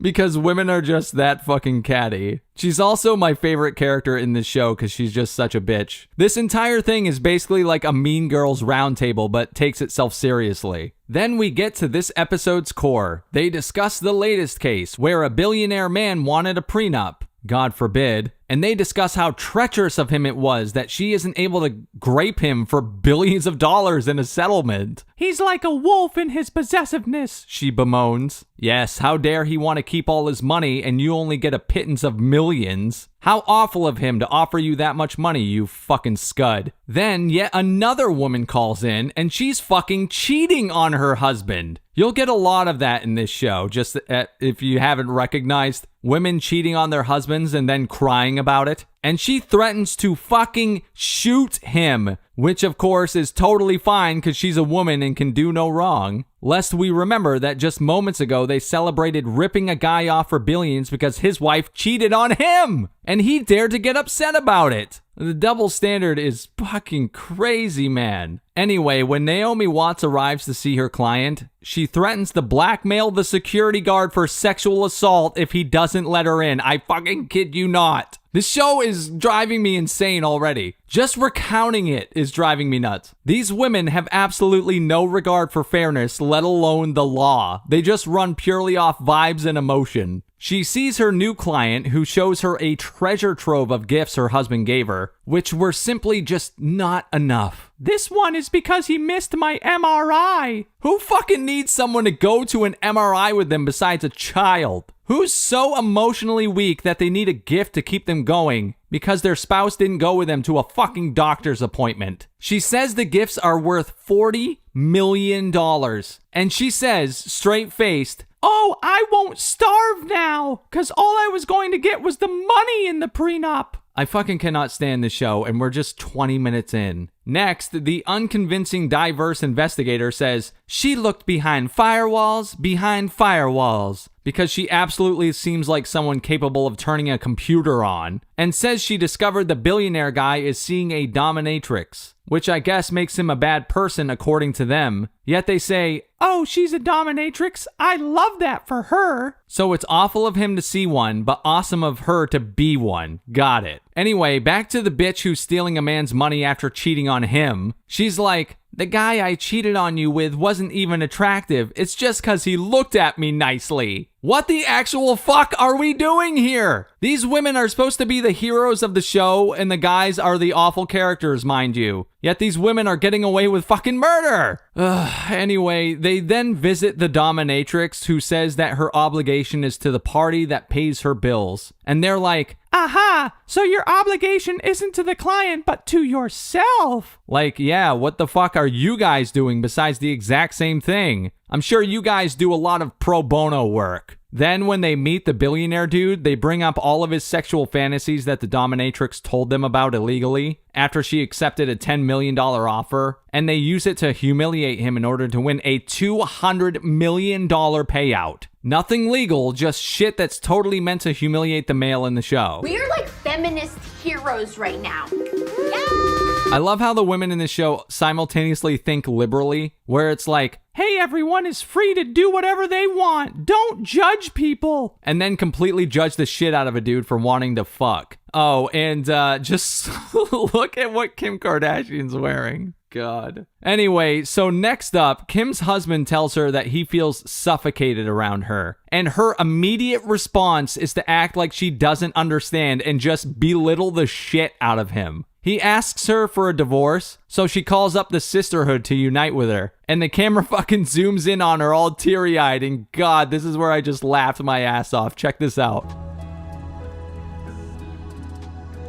During the conversation, they say shit like, "Weak men can't handle strong women." Or maybe men don't like women who act like men, but I digress. Then they have a therapy session about Kim hitting the wall, and she's wooed into believing that the best years are yet to come.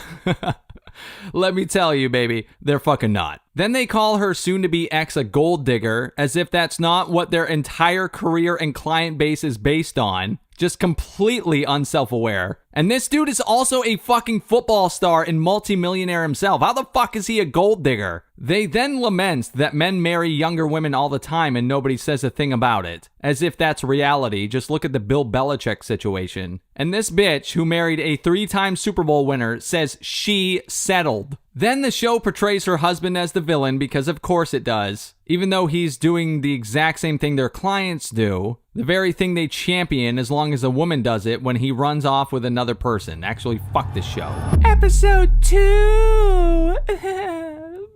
We start out with our retarded diverse tech bitch talking about how she's illegally hacked Kim's soon-to-be ex's WhatsApp account and is illegally geo-tracking his location. Because hey, that's completely fine since they're women and he's a man. She says her children helped her. The children she had through a sperm donor because all men are trash. That's actually what they say. And they've discovered that since he asked for a divorce, he's been with some highbrow hoes. Meaning he's just doing whatever he wants. And they say, are all men just assholes in the end? Then fucking Austin Powers walks into the room. I mean, Glenn Close. And they all jump for joy. She's now part of the firm. Hooray, the sisterhood is complete. She's gonna represent Kim. Mr. Powers, Glenn. Shit, that's a guy's name too. Make sure that Kim's ex can't get any of the top divorce lawyers in town because they're psychotic bitches running off emotion. Also, if Kim actually graduated law school, she might know that she shouldn't dress like a complete whore in the office. But I'm just saying. They try calling up her arch rival Carr to represent Kim.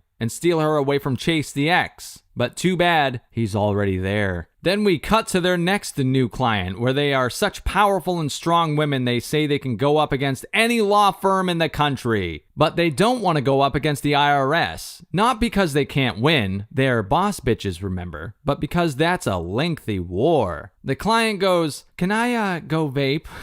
Because smoking cigarettes is totally for losers, but vaping's cool. Anyway, what's next is crazy. The client fucking throws herself off the balcony and falls to her death in hilariously dramatic fashion. They, of course, immediately blame the man for this, because of course they do. Being betrayed by a man has a specific smell. We gotta recognize that shit. These women are so materialistic that to comfort someone, they yet again tell her to buy herself something. This is the exact same offering they make for every problem in this toilet of a show. They celebrate and cheer to the good guys, aka the guys who aren't invisible to them. To the good guys between my thighs.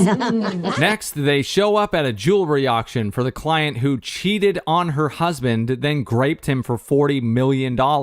And she says, "Let's go fuck this cocksucker." Yeah, the guy who didn't go to the MRI appointment. He's a bastard, even though he gave her $40 million in jewelry and then got cheated on for his trouble. They bid on the jewelry, one piece going for over 500 grand. Guess they really got that bastard who got cheated on. That'll teach you to miss a girl's MRI appointment. Next up, Glenn Close's character, who has a dying husband, goes and cheats on him with another guy because she's only in town for one night. God damn, is this show empowering you yet, ladies? The good man that Naomi Watts' character is supposed to be seeing asks her to marry him. So she fucking runs away. I know I've said it, but I swear to God, every single one of these characters that this show is glorifying are absolutely horrific, awful, despicable human beings. Glenn Close says, "Well, my husband and I haven't had sex in 3 years. So she's totally okay with the fact that she cheated on him just now. Yeah, because he's fucking dying of cancer, you bitch. All the women around her, of course, completely justify what she just did, telling her it was totally okay. This show is legitimately infuriating and the worst representation of women you could imagine. Pin your wig down a little, because this might blow it back.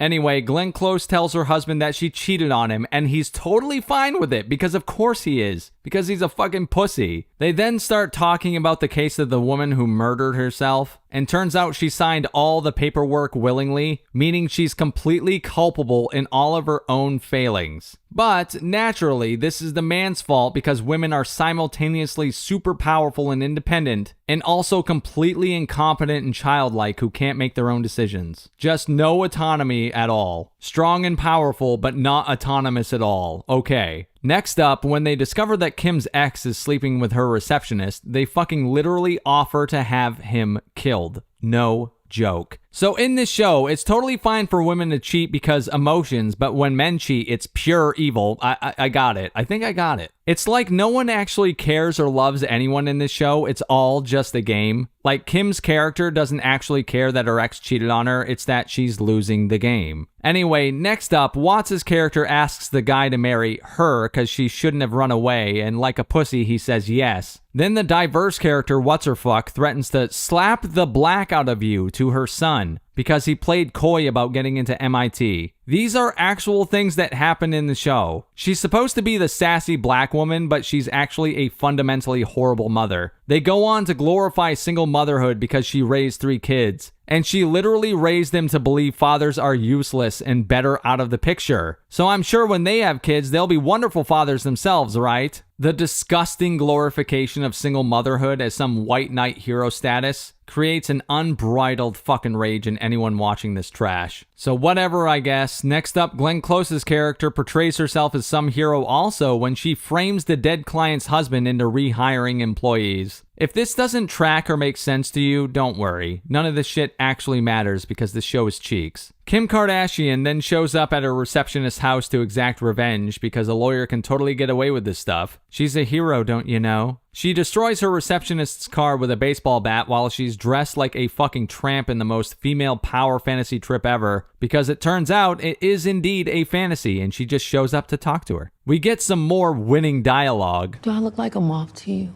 Hell no. I'm a motherfucking butterfly and I know this. But where's my place when I'm constantly circling your porch light. Turns out this bitch is pregnant with Kim's ex's kid. Well, so she thinks, because she asks herself, is it his? Because she's probably whoring it up around town. Kim is shocked, but the thing is, you won't give a shit, because you don't give a flying fuck about a single character in this show. The only emotion you'll feel is hate. Episode 3. Living well is the best revenge, but on the path to living well, looking great matters too. Oh man, we start off with some shallow shit. Holy God, it gets worse. Long-lasting filler formulated from salmon sperm. This new check machine that stimulates 20,000 supramaximal muscle contractions. It's just glorifying fucking plastic surgery, holy. And it gets even worse. I did vaginal PRP. Take your blood, they spin it, and then they get the stem cells, and you get all these tiny little pricks in and around your vagina. But afterwards, you have the most smooth, plump, Somebody has a perfection. revenge vagina. These shallow, disgusting people go on and on about how they take care of themselves in ways to try and fight aging. Just pro-cosmetic surgery shit. And then... Where does it stop? After my breasts or my stomach or my arms or my elbows? They have a thing for... Shut up! Shut the fuck up! We then meet their next client who says her husband made her get plastic surgery. But I thought plastic surgery was good. Didn't we just spend 5 minutes making sure everyone knows it's good? This show is such a goddamn contradiction. Just a minute ago, we were happily talking about cosmetic procedures. Now we get this. Honey, it's called getting older. Is anyone asking him to get plastic surgery? I don't think so. Then they point blank fucking insult her by saying they're going to sue the doctor that did that to her so he can never fuck up another woman again. Then for such a hyper-liberal show, they actually get really transphobic and get upset when they find out Kim's ex is with a trans sex worker. This show is so wild, man. So ass backwards. I told you, it can offend everybody. She says, I did everything to get past this. I went to the doctors. I got polished. Like, their solution to everything is so fucking shallow. Instead of saying something like, I could have asked him how he was doing, she talks about how he worshipped her, which of course to Kim is the only thing that matters to her. It's all about looking good. It's the only thing that gives her value to her. This show is so horrible. I cannot believe I'm still watching it at this point, but you know, this is what I do for you guys. Next, Glenn Close's husband. Please note that I never say the characters' names because they're so unimportant I can't remember any of them. So anyway, he finds out that his cancer has spread. Then Kim finds out her fucking ex liked getting pegged. Like, what the fuck? Every male in this show is just like a sexual deviant or something. Then, next up, they're seeing their reptilian-looking client's husband for a settlement suit, which they're asking for $100 million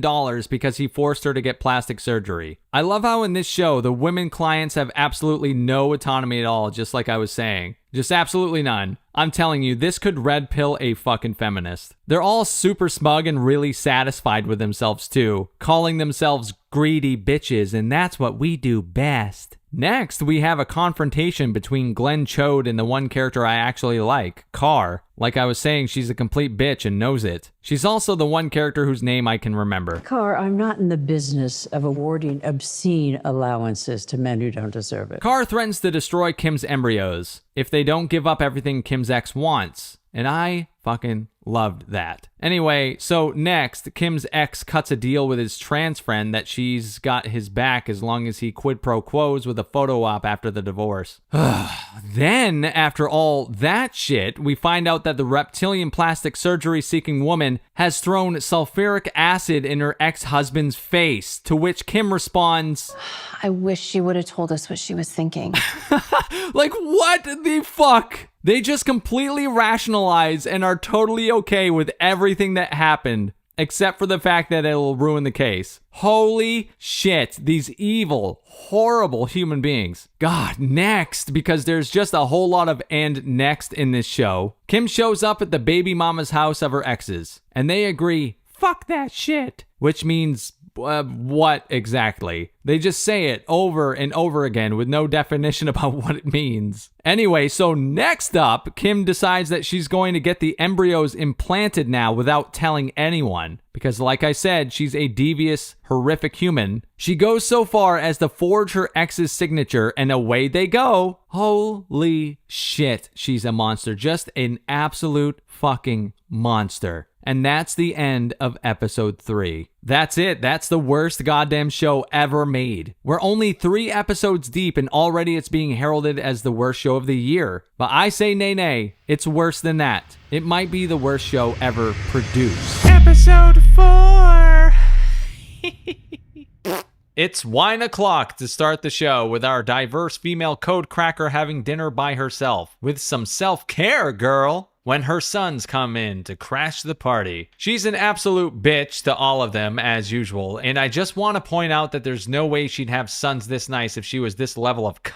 This woman fucking embodies toxic masculinity. The next day, she's having lunch, because all this woman does is eat, with the sisterhood, and they encourage her to get on a dating app instead of meeting someone in person, because that way she can screen for how successful they are. What the fuck? She says she'll go to a party of singles instead, to which they give a resounding yes, and they'll have plenty of time to get her ready. And yep, all she'll have to do is lose 50 pounds and she'll be ready to go. They go shopping for her in a moment that's supposed to be sentimental, like a Hallmark moment, but it comes off hyper-materialistic and narcissistic because that's all Kim Kardashian is. Buying a $50,000 necklace is a normal person's equivalent to a fucking hug. Once she's ready, her sons start singing, "Mama gonna get it on." What the actual hell? Who does this? That's your mother! Anyway, at the party, she runs into a guy who gives her a corny line, to which he says, "Sue me." And she says, "Be careful what you wish for." Yes, because I'm sure you'll actually get around to that after a couple years of courtship, you bitch. Anyway, the dude pulls a Bill Cosby and Fat Alberts her, dosing her drink and apparently graping her. She heads to the doctor and the results are inconclusive, so she starts crying and calls up the sisterhood to tell them going on a date with an ex-Tinder king wasn't the answer. Yes, they take an issue as serious as grape and turn it into a shitty metaphor over the jewelry she purchased, saying the gift Kim K bought her had been ruined. They certainly don't handle this topic with kid gloves. Instead, they handle it as gently as a chandelier meeting a swinging baseball bat. To distract herself, she gets to work with a new client. Huzzah! This client's a businesswoman, and her husband is going after half her business. So we're back to square one with this show, going from a serious topic handled as well as Rachel Zegler's Snow White PR to role reversal, where usually going after half a business in a divorce is a good thing because the woman's doing it. But now a man is, so it's the worst thing in the fucking universe. But he's claiming that he should reap the benefits of my success because he helped me when I first went out on my own. Oh, so you mean exactly what every woman in this fucking show does? This is a total role reversal at this point. Her ex was desperate to have kids and goes through all the cliches. She's hyper successful and is all about business, baby. AKA she's acting like a toxic man and he wanted children more than anything. I don't think I should be punished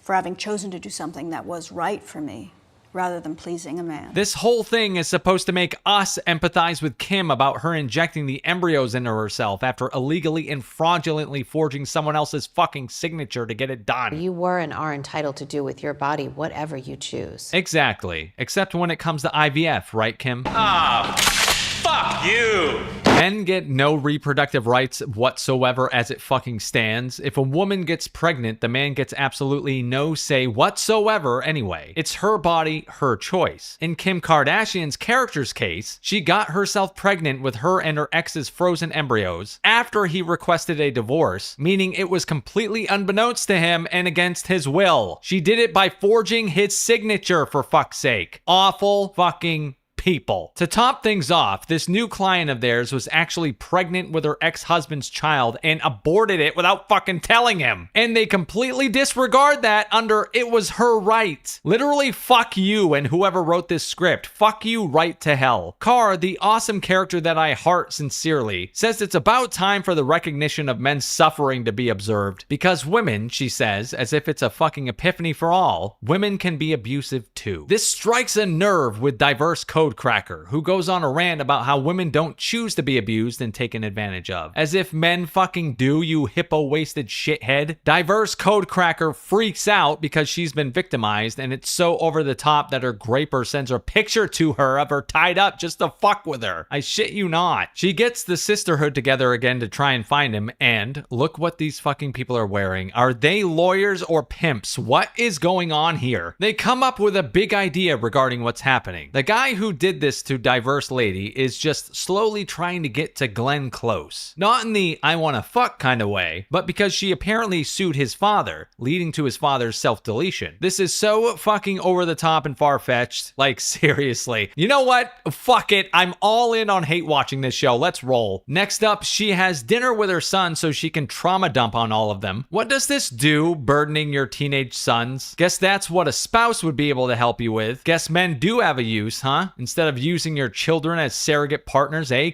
Anyway, next up, it turns out the new client whose baby crazy husband was suing her has decided to withdraw his case because he knocked up his new girlfriend and is happy as can be. This emotionally disturbs the toxically masculine businesswoman. Let me get this straight. You refused to have a baby, got pregnant with a baby, aborted the baby, didn't tell your husband about it, and now that you're divorced and he's happy that he has a baby with his new girlfriend, you're upset. Oh, JK, she's actually relieved so she can let go of all the guilt. Yes, you shouldn't feel guilty for hiding your abortion from your husband, you stupid fucking hag. This makes Kim feel happy that she's pregnant. Let me remind you again, against her now ex-husband's will. Anyway, next up, the sisterhood gets together again, and Glenn Close's character laments having to take care of her dying husband like a total bitch. Someone's got to be there to massage Doug's calves and work the damn remote. A detective that Diverse codecracker knows shows up to inform them that the guy who roofied her is dead. He's self-deleted, but they aren't ruling out homicide. In my opinion, one of her sons did it.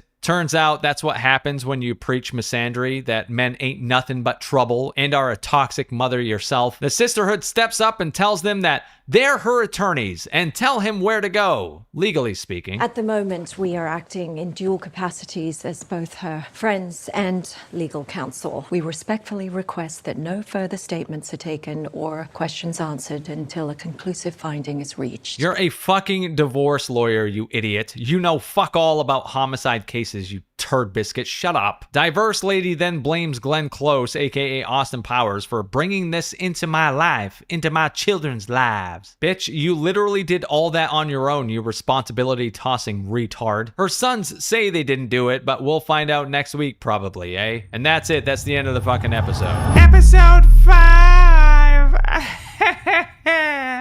The one character I like, Carr, is driving her daughter to school and pleading with her to invite anyone under the age of 65 to her birthday party. The daughter is choosing her nanny, her violin teacher, but no one from her class, which speaks a lot more to the way her mother's raising her than anything else. Then the show paints a clear picture that Carr is a single mom. God damn it. Just when I thought this show had a likable character, they had to go and do this. We then flip to the sisterhood and they're interviewing their next big client, a woman whose husband is dying, so she wants to fucking divorce him and alter the prenup, because of course she does. What a hero she is. We should feel bad for her because she softly states, "But I still love him." Oh, you poor thing, you piece of shit. He was diagnosed with Alzheimer's, so naturally this means she wants to take advantage of that and divorce him and alter her prenup. What an honorable person she is to abandon her husband like that. She says things like, "Well, I always feel like I'm on call. Responsible." Let's see, because you fucking are, you dumb bitch. Just living off those vibes and emotions. In sickness and in health, unless, of course, you want to feel alive. What a fucking disgusting person. And the show's painting her as a victim, mind you. She gave 40 years to this marriage. Oh, you poor soul, because the husband didn't give anything in return, right? How much of our business is busting these things up?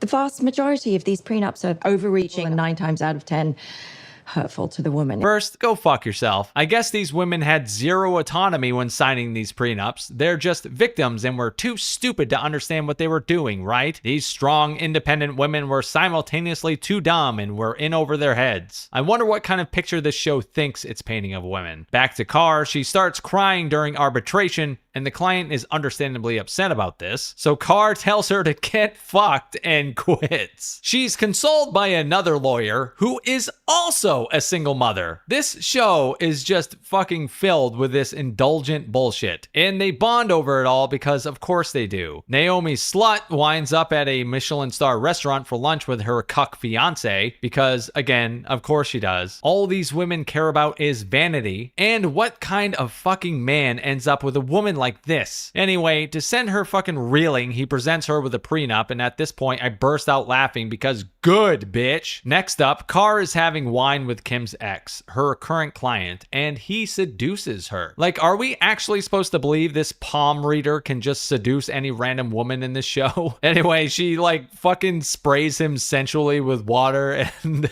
I don't know, I just can't with this shit.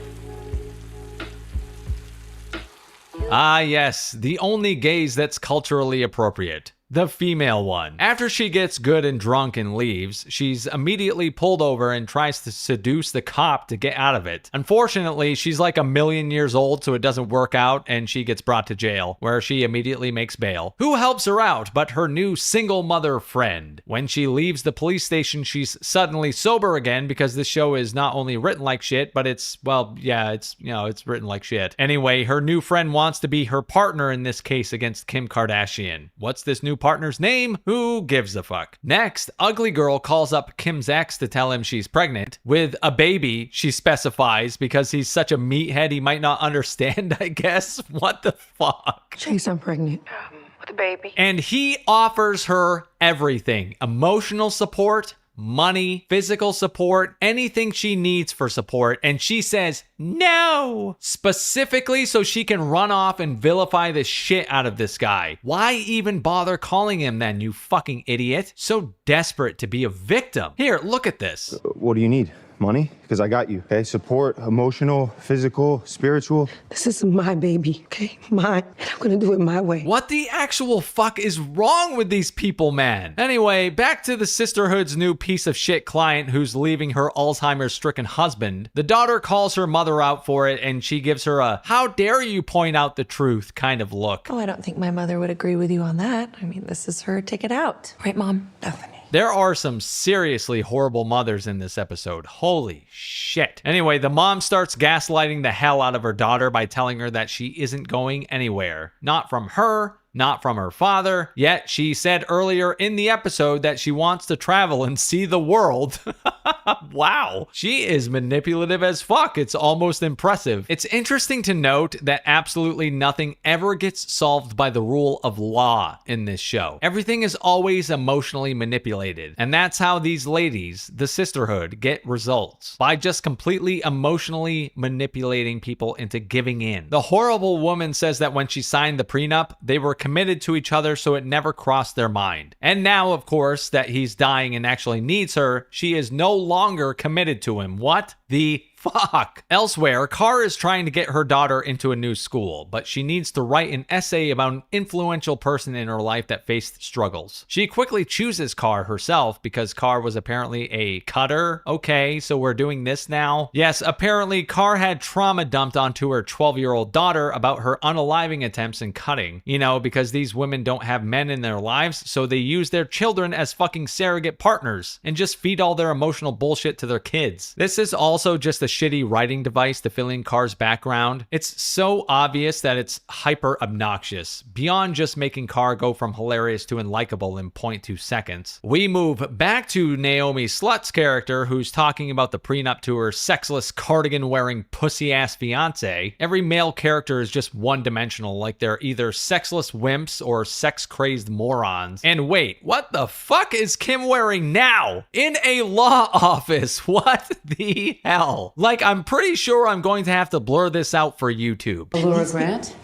Anyway, a detective shows up with a search warrant and wants all their shit in connection with the murder to the grapist from last episode. Kim idiotically talks to the detective alone because, again, this show's just written like dog feces, and Austin Powers walks in telling her that she needs counsel. Next up, Carr visits her super gay father to her child. Apparently, it's a Will and Grace situation where she took her gay friend's sperm as a donor because there's not a single loving family in this fucking show, just a bunch of single women who take it upon themselves to be single mothers, even when the men in the show offer support in every way. Later that night, Austin Powers is taking care of her own dying husband, and it's the lone good scene in this entire show where he tells her that the doctor told him this was it. It's time to roll credits. The show is over for him. Glenn Close is a brilliant actress, or used to be until the show, and she brings the chops here. It's genuinely good. Yes, even in the worst show ever made, they produce something worthwhile, even if it's for only 15 seconds. But now we move on. Episode 6!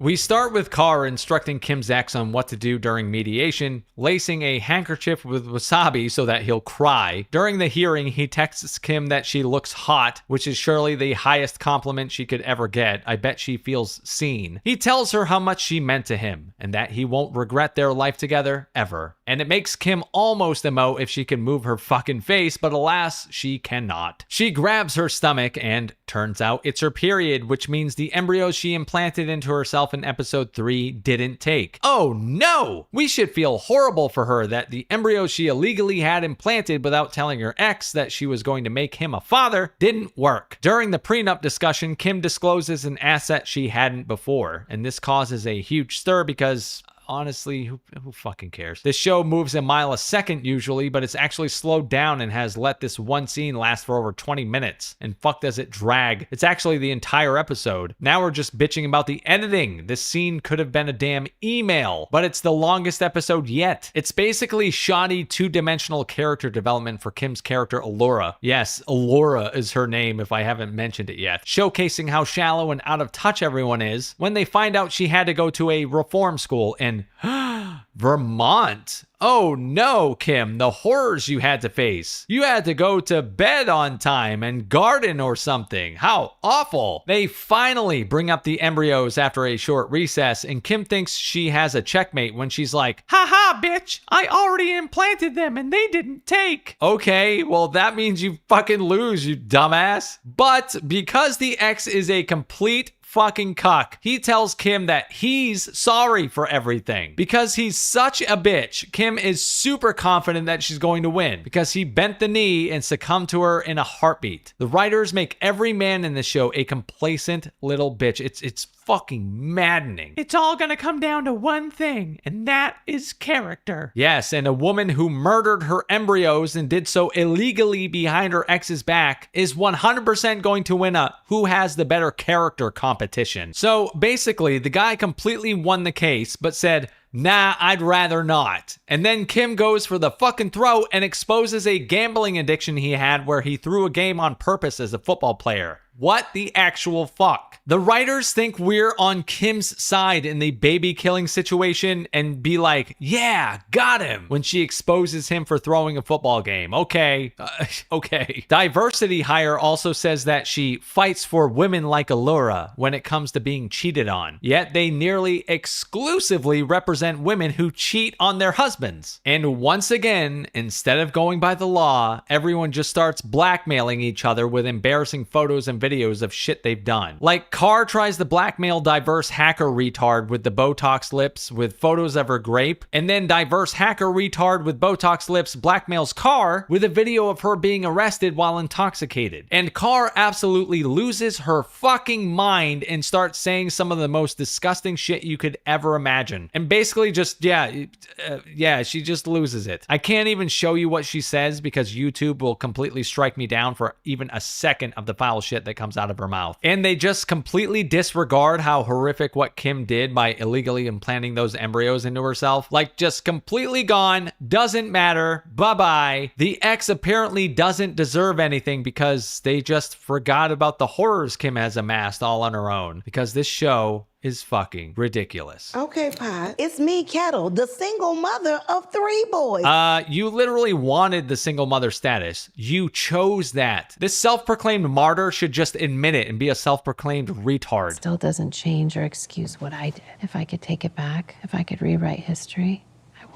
Now, you think she'd be talking about illegally and immorally implanting those embryos, but nope. She's talking about not inviting Carr to the law firm when they left. What the fuck? Carr joins the sisterhood in the end, though, uniting against Carr's own client because he's a man, and they agree on how the divorce will play out because of course they do. The ex ends up cucking himself again when, after the settlement is decided, kisses Kim like a fucking moron. We then switch to Austin Powers, Glenn Close, who watches her husband die. You know, the one she cheated on because he was boring now that he was dying of cancer. You know what they call you where I'm from? A dirty old bitch. Anyway, that's it. That's the end of the fucking episode. This thing continues to showcase how it's the worst series in television history. Episode 7. This episode deals with Austin Powers, aka Glenn Close, dealing with her husband's death. And she's not dealing with it very fucking well. Carr and British chick, who's hit the wall, Naomi Watts, visit Austin and find her still just chilling with her dead husband.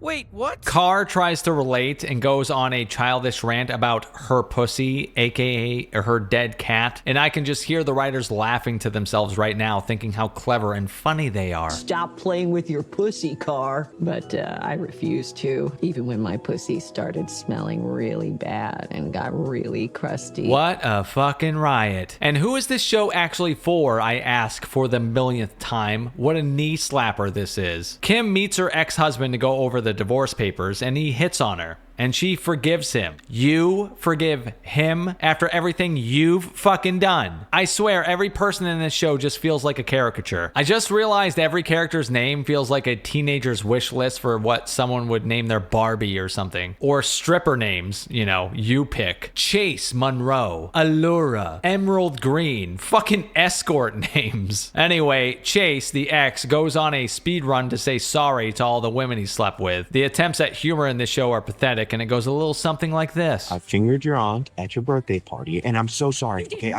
He's doing all this to try and get Kim back, which, what the fuck is wrong with these people? It's like everyone's in middle school. Meanwhile, Austin Powers won't leave her dead husband's side, and it's been 3 days. And, okay, it's like they just needed a reason to make another episode, something to write about, because this is just stupid. But let's roll with it, shall we? Elsewhere, Chase is trying to convince the woman he impregnated to let him be a part of the baby's life. And she's like, nope, nuh-uh, I don't think so. She sits there and plays on her phone like a teenager too. So to set this straight, she was helping him cheat on Kim, so she knew what he was all about. But now he's suddenly not good enough for her and he's an asshole. She stands up and starts fucking attacking him, literally assaulting him, hitting him with a phone and striking him repeatedly with her fists. She calls him a fuckboy as if she wasn't fully aware that she was fucking around behind her boss's back. She was fucking her boss's husband, but he's the asshole. Okay. The dude finally says the quiet part out loud. Men are people.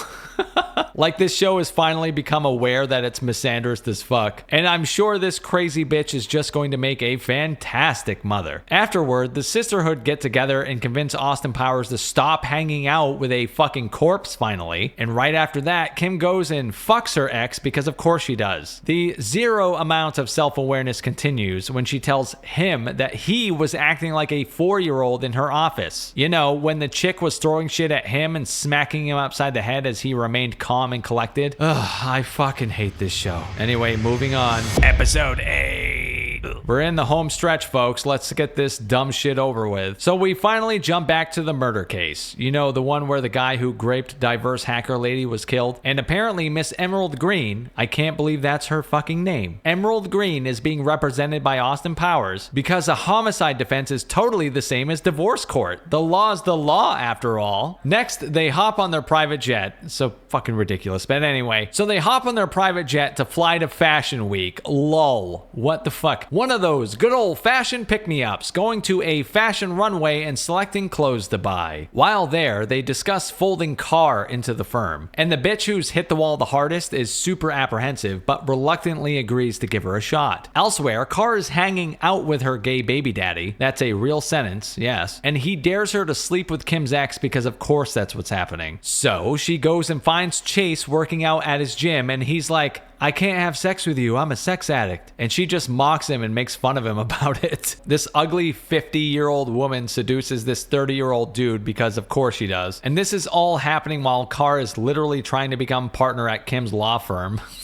This show is so fucking dumb. Later on, Kim's ex admits that he slept with Carr, and God, This just feels like a gossip column. Who fucking cares? A masterclass in humiliation is up next when Chase appears at Carr's office role-playing as a fireman. It is, at this point, I cannot believe I'm actually watching this show. This is humiliating for the actors, for me. I can't believe people were actually standing around as professionals filming this fucking shit. Ugh, I hate myself for watching this. I truly hope no developing minds are exposed to this show. Later on, Carr shows up at Kim's office dressed like her. Yes, actually dressed like her, and starts imitating her. I'm starting to question if I accidentally consumed acid because I cannot for the life of me understand what the fuck is even going on at this point. Despite the fact that Carr slept with Kim's ex, they just let her onto the team anyway in a probationary capacity. Oh my god, what the fuck is going on? Carr sits in on a new case and she fits right in because she just starts using blackmail in order to get what she wants, like they all do. They're all pleased with her performance because they're all horrible people, as you know. And then later on, Carr gets rejected by Kim's ex because there's one character with an actual conscience in this trash. She then reveals that she plans on joining Kim's firm just to tear it apart piece by piece. And well, cruelty is currency in this shit show. Moving on. Episode 9, the finale. All right, the final episode. Let's fucking go. Carr's plotting her revenge on the women of the law firm. Fuck the sisterhood indeed. She feels betrayed by all of them since she wasn't invited into the firm to begin with, and she starts her sadistic plot by giving a gift to woman who hit the wall, Naomi Watts. What's the calorie count on this cute little thing? Whoa there, big girl. Doesn't look like a question you should care to ask. Girl hits wall gets really upset that they don't like the frumpy dresses she'll be having them wear at her wedding. And what the fuck am I even doing talking about this dumb shit? Anyway, diverse hacker lady discovers that girl hits wall's husband-to-be has some financial struggles that they openly say he's trying to protect his fiance from, so since he's a nice guy, they're probably going to use it to blackmail him or something, I'm sure. And while that's happening, Kim, who looks like she's from the Middle East for some reason, makes Austin Powers an official partner to her firm too, in an advisory capacity. They vote to add Carr and split the vote, meaning they have to continue voting until a decision is made. At lunch, Austin Powers admits to Carr that it was her that didn't vote for her, because she sees what Carr's attempting to do. She says that Carr is a sociopath, as if Kim and her gang aren't a bunch of sociopaths themselves, but okay. So because of all that, Carr tells Kim that Austin Powers is actually going crazy and literally losing her mind, forging some text messages to prove it. Elsewhere, girl hits wall, confronts her soon-to-be husband about his financial fuck-ups, and calls off the wedding. And this cravat-wearing pussy takes the ring back, and away he goes. Anyway, next, the sisterhood gets Austin Powers in a room with them to discuss her mental stability, and Carr runs wild like Hulkamania all over her ass, pretending like Austin is losing her mind. Carr even goes so far as pulling in Austin Powers' maid to lie about being physically abused by her. Holy shit. Apparently, Carr threatened to report her family as illegal aliens, which is totally in her right to do, and Austin Powers gets all up in arms that she's illegally paying someone to be here so she can pay someone as little money as possible for essentially indentured servitude. Fuck this show. This is so fucking contrived. So basically, all the sisterhood believes Austin Powers is mentally incompetent out of the fucking blue because the person they've known to be hyper manipulative says so. Then out of nowhere, the police bust in and arrest Austin Powers for the murder of the Graper from earlier in the season. What the hell? And you know what? That's it. That's the end of the first fucking season of All's Fair. My God, I cannot thank heaven enough that this shit is over. Not only is All's Fair the worst TV show I've ever seen, 2025 has been a hell of a year for movies and entertainment in general. I have nothing more to say, you guys. You get the gist. 2025, the year of the stinkers. Shout out to everyone who supports me over on Patreon, by the way. I really appreciate you guys. Catch me over there with the link in my description for even more reviews and breakdowns, and yes, even positive reviews that are exclusive to Patreon subscribers. Also, get your name in a video. And you can follow me on my second channel, Cynic After Dark, where I do even more reviews and video essays just like this one. Links to everything in the description. GG. You're like feminist heroes right now. Yeah!